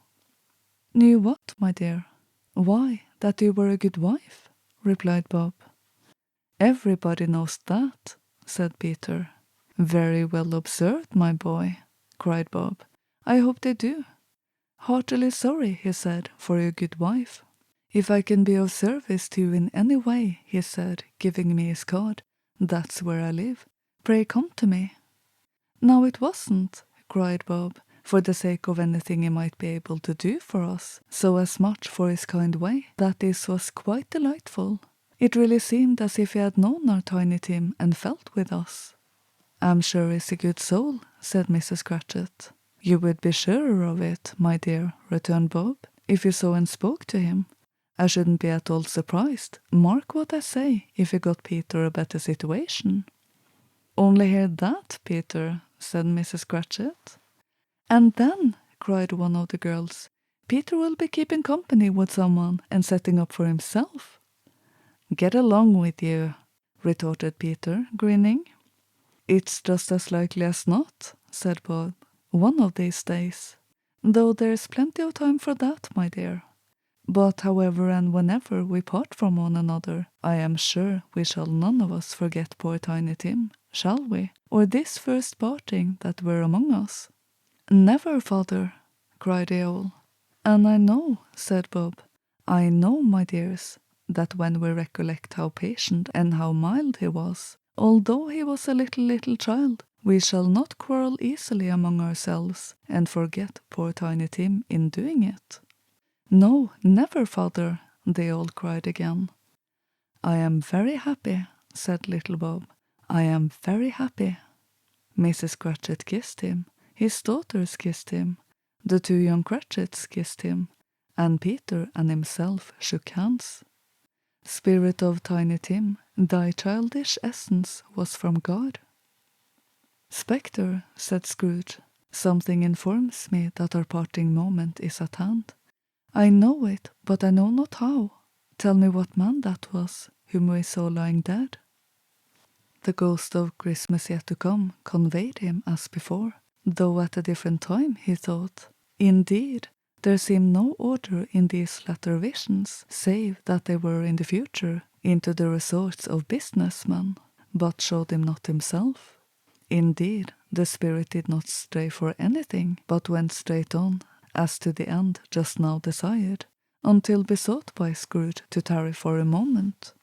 This court, said Scrooge, through which we are hurrying now, is where my place of occupation is, and has been for a length of time.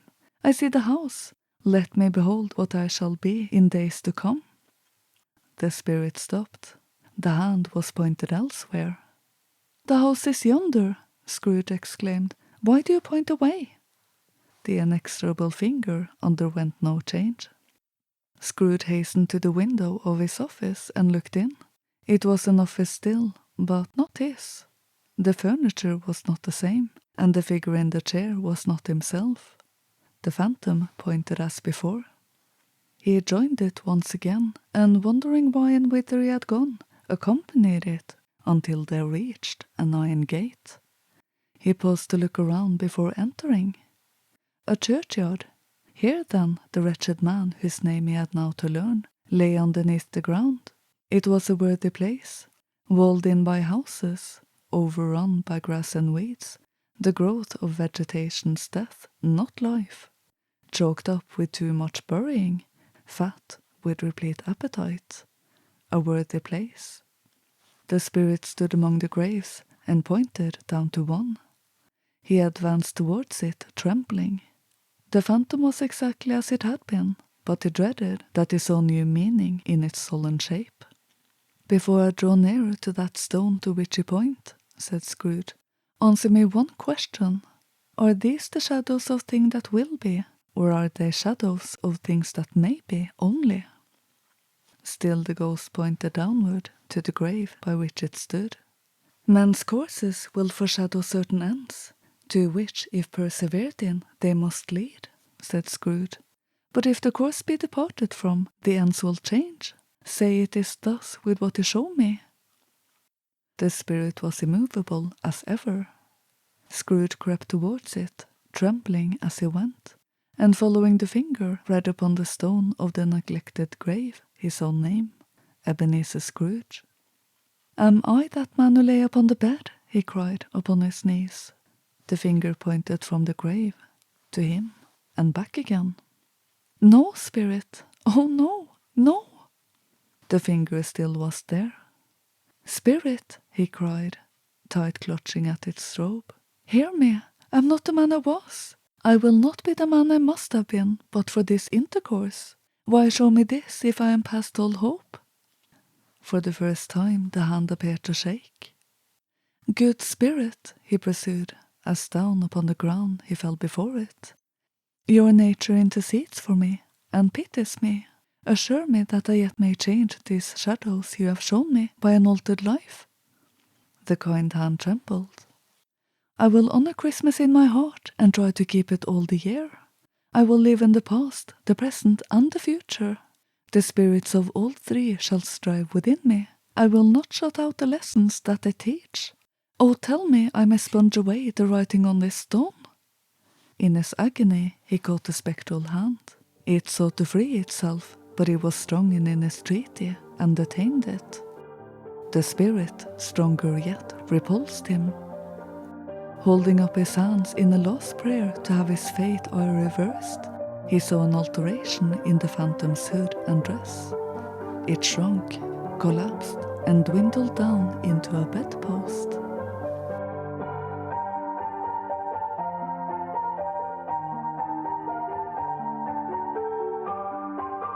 Stave 5, the end of it.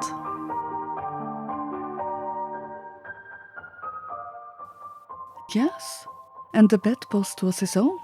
The bed was his own. The room was his own.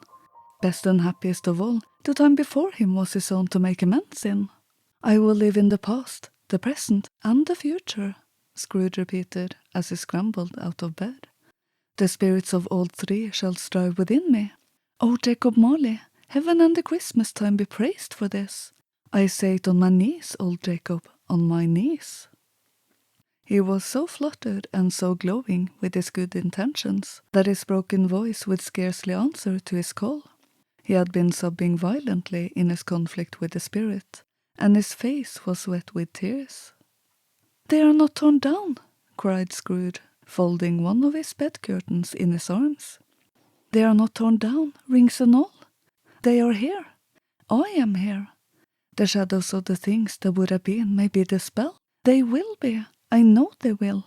His hands were busy with his garments all this time, turning them inside out, putting them on upside down, tearing them, mislaying them, making them parties to every kind of extravagance. "I don't know what to do," cried Scrooge, laughing and crying in the same breath, and making a perfect cocoon of himself with his stockings. "I am as light as a feather. I am as happy as an angel. I am as merry as a schoolboy. I am as giddy as a drunken man. A Merry Christmas to everybody. A Happy New Year to all the world. Hello here, woo, hello." He had frisked into the sitting room and was now standing there, perfectly winded. "There's the saucepan that the gruel was in," cried Scrooge, starting off again and going round the fireplace. There's the door by which the ghost of Jacob Marley entered. There's the corner where the ghost of Christmas present sat. There's the window where I saw the wandering spirits. It's all right, it's all true, it all happened. Really, for a man who had been out of practice for so many years, it was a splendid laugh, a most illustrious laugh, the father of a long, long line of brilliant laughs. I don't know what day of the month it is, said Scrooge. I don't know how long I've been among the spirits. I don't know anything. I'm quite a baby. Never mind, I don't care. I'd rather be a baby. Hello, woo, hello here. He was checked in his transports by the churches, ringing out the lustiest peals he had ever heard. Oh, glorious, glorious! Running to the window, he opened it and put out his head. No fog, no mist. Clear, bright, jovial, stirring cold. Cold, piping for the blood to dance to. Golden sunlight, heavenly sky, fresh air. Merry bells, oh glorious, glorious! What's today? Cried Scrooge, calling downward to a boy in Sunday clothes, who perhaps had loitered in to look about him. Eh? Returned the boy, with all his might of wonder. What's today, my fine fellow? Said Scrooge. Today? Replied the boy. Why, it's Christmas Day. It's Christmas Day, said Scrooge to himself. I haven't missed it. The spirits have done it all in one night. They can do anything they like. Of course they can. Of course they can. Hello, my fine fellow. Hello, returned the boy. Do you know the poulterers? In the next street but one, at the corner? Scrooge inquired. I should hope I did, replied the lad. An intelligent boy, said Scrooge. A remarkable boy. Do you know whether they've sold the prize turkey that was hanging up there? Not the little prize turkey, the big one. What? The one as big as me? Returned the boy. What a delightful boy, said Scrooge. It's a pleasure to talk to him. Yes, my buck. It's hanging there now, replied the boy. Is it? Said Scrooge. Go and buy it. Walker! Exclaimed the boy.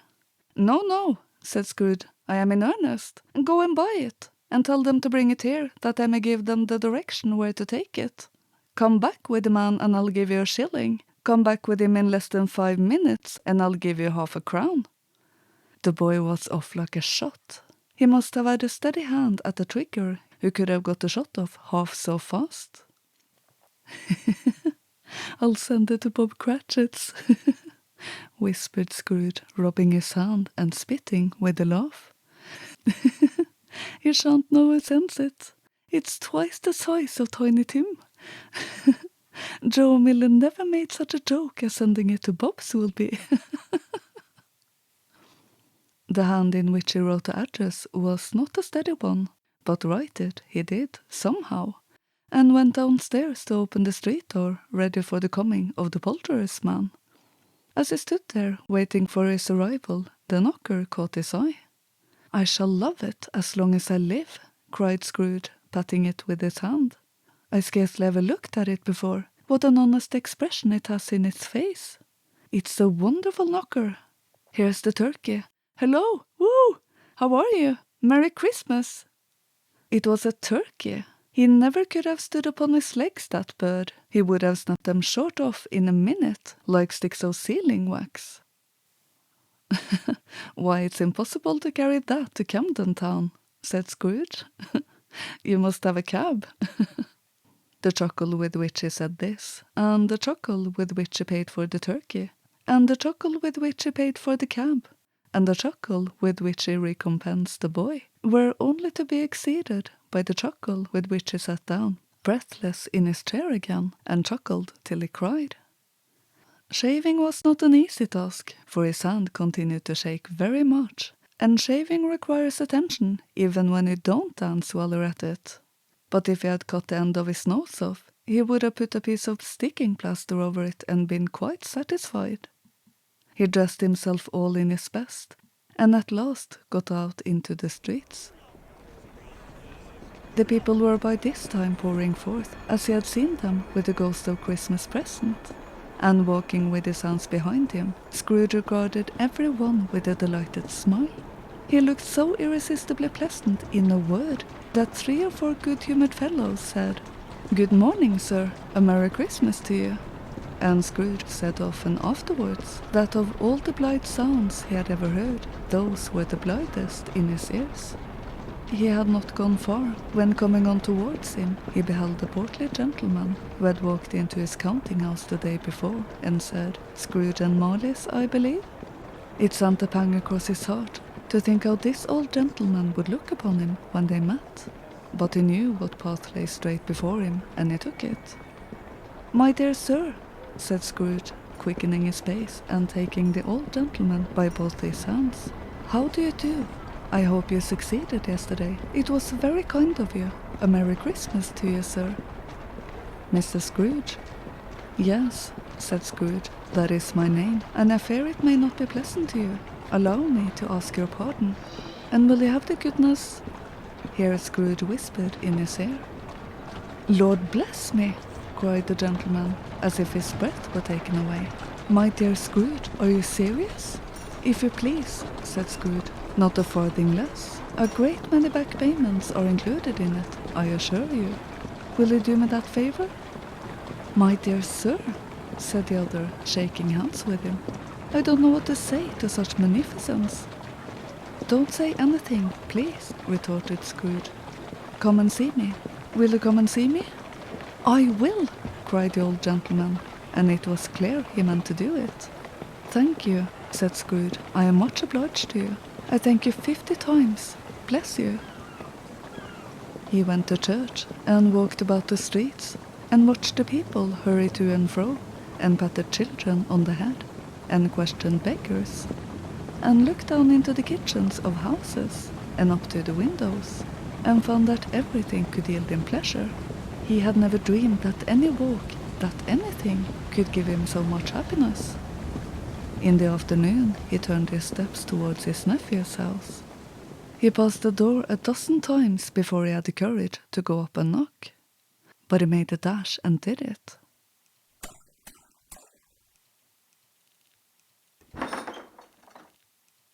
"Is your master at home, my dear?" said Scrooge to the girl. "Nice girl, very." "Yes, sir." "Where is he, my love?" said Scrooge. "He's in the dining room, sir, along with mistress. I'll show you upstairs, if you please." "Thank you, he knows me," said Scrooge, with his hand already on the dining room lock. "I'll go in here, my dear." He turned it gently and sidled his face in round the door. They were looking at the table, which was spread out in great array, for these young housekeepers are always nervous on such points and like to see that everything is right. "Fred," said Scrooge. Dear heart alive, how his niece by marriage started. Scrooge had forgotten for the moment about her sitting in the corner with a footstool, or he wouldn't have done it on any account.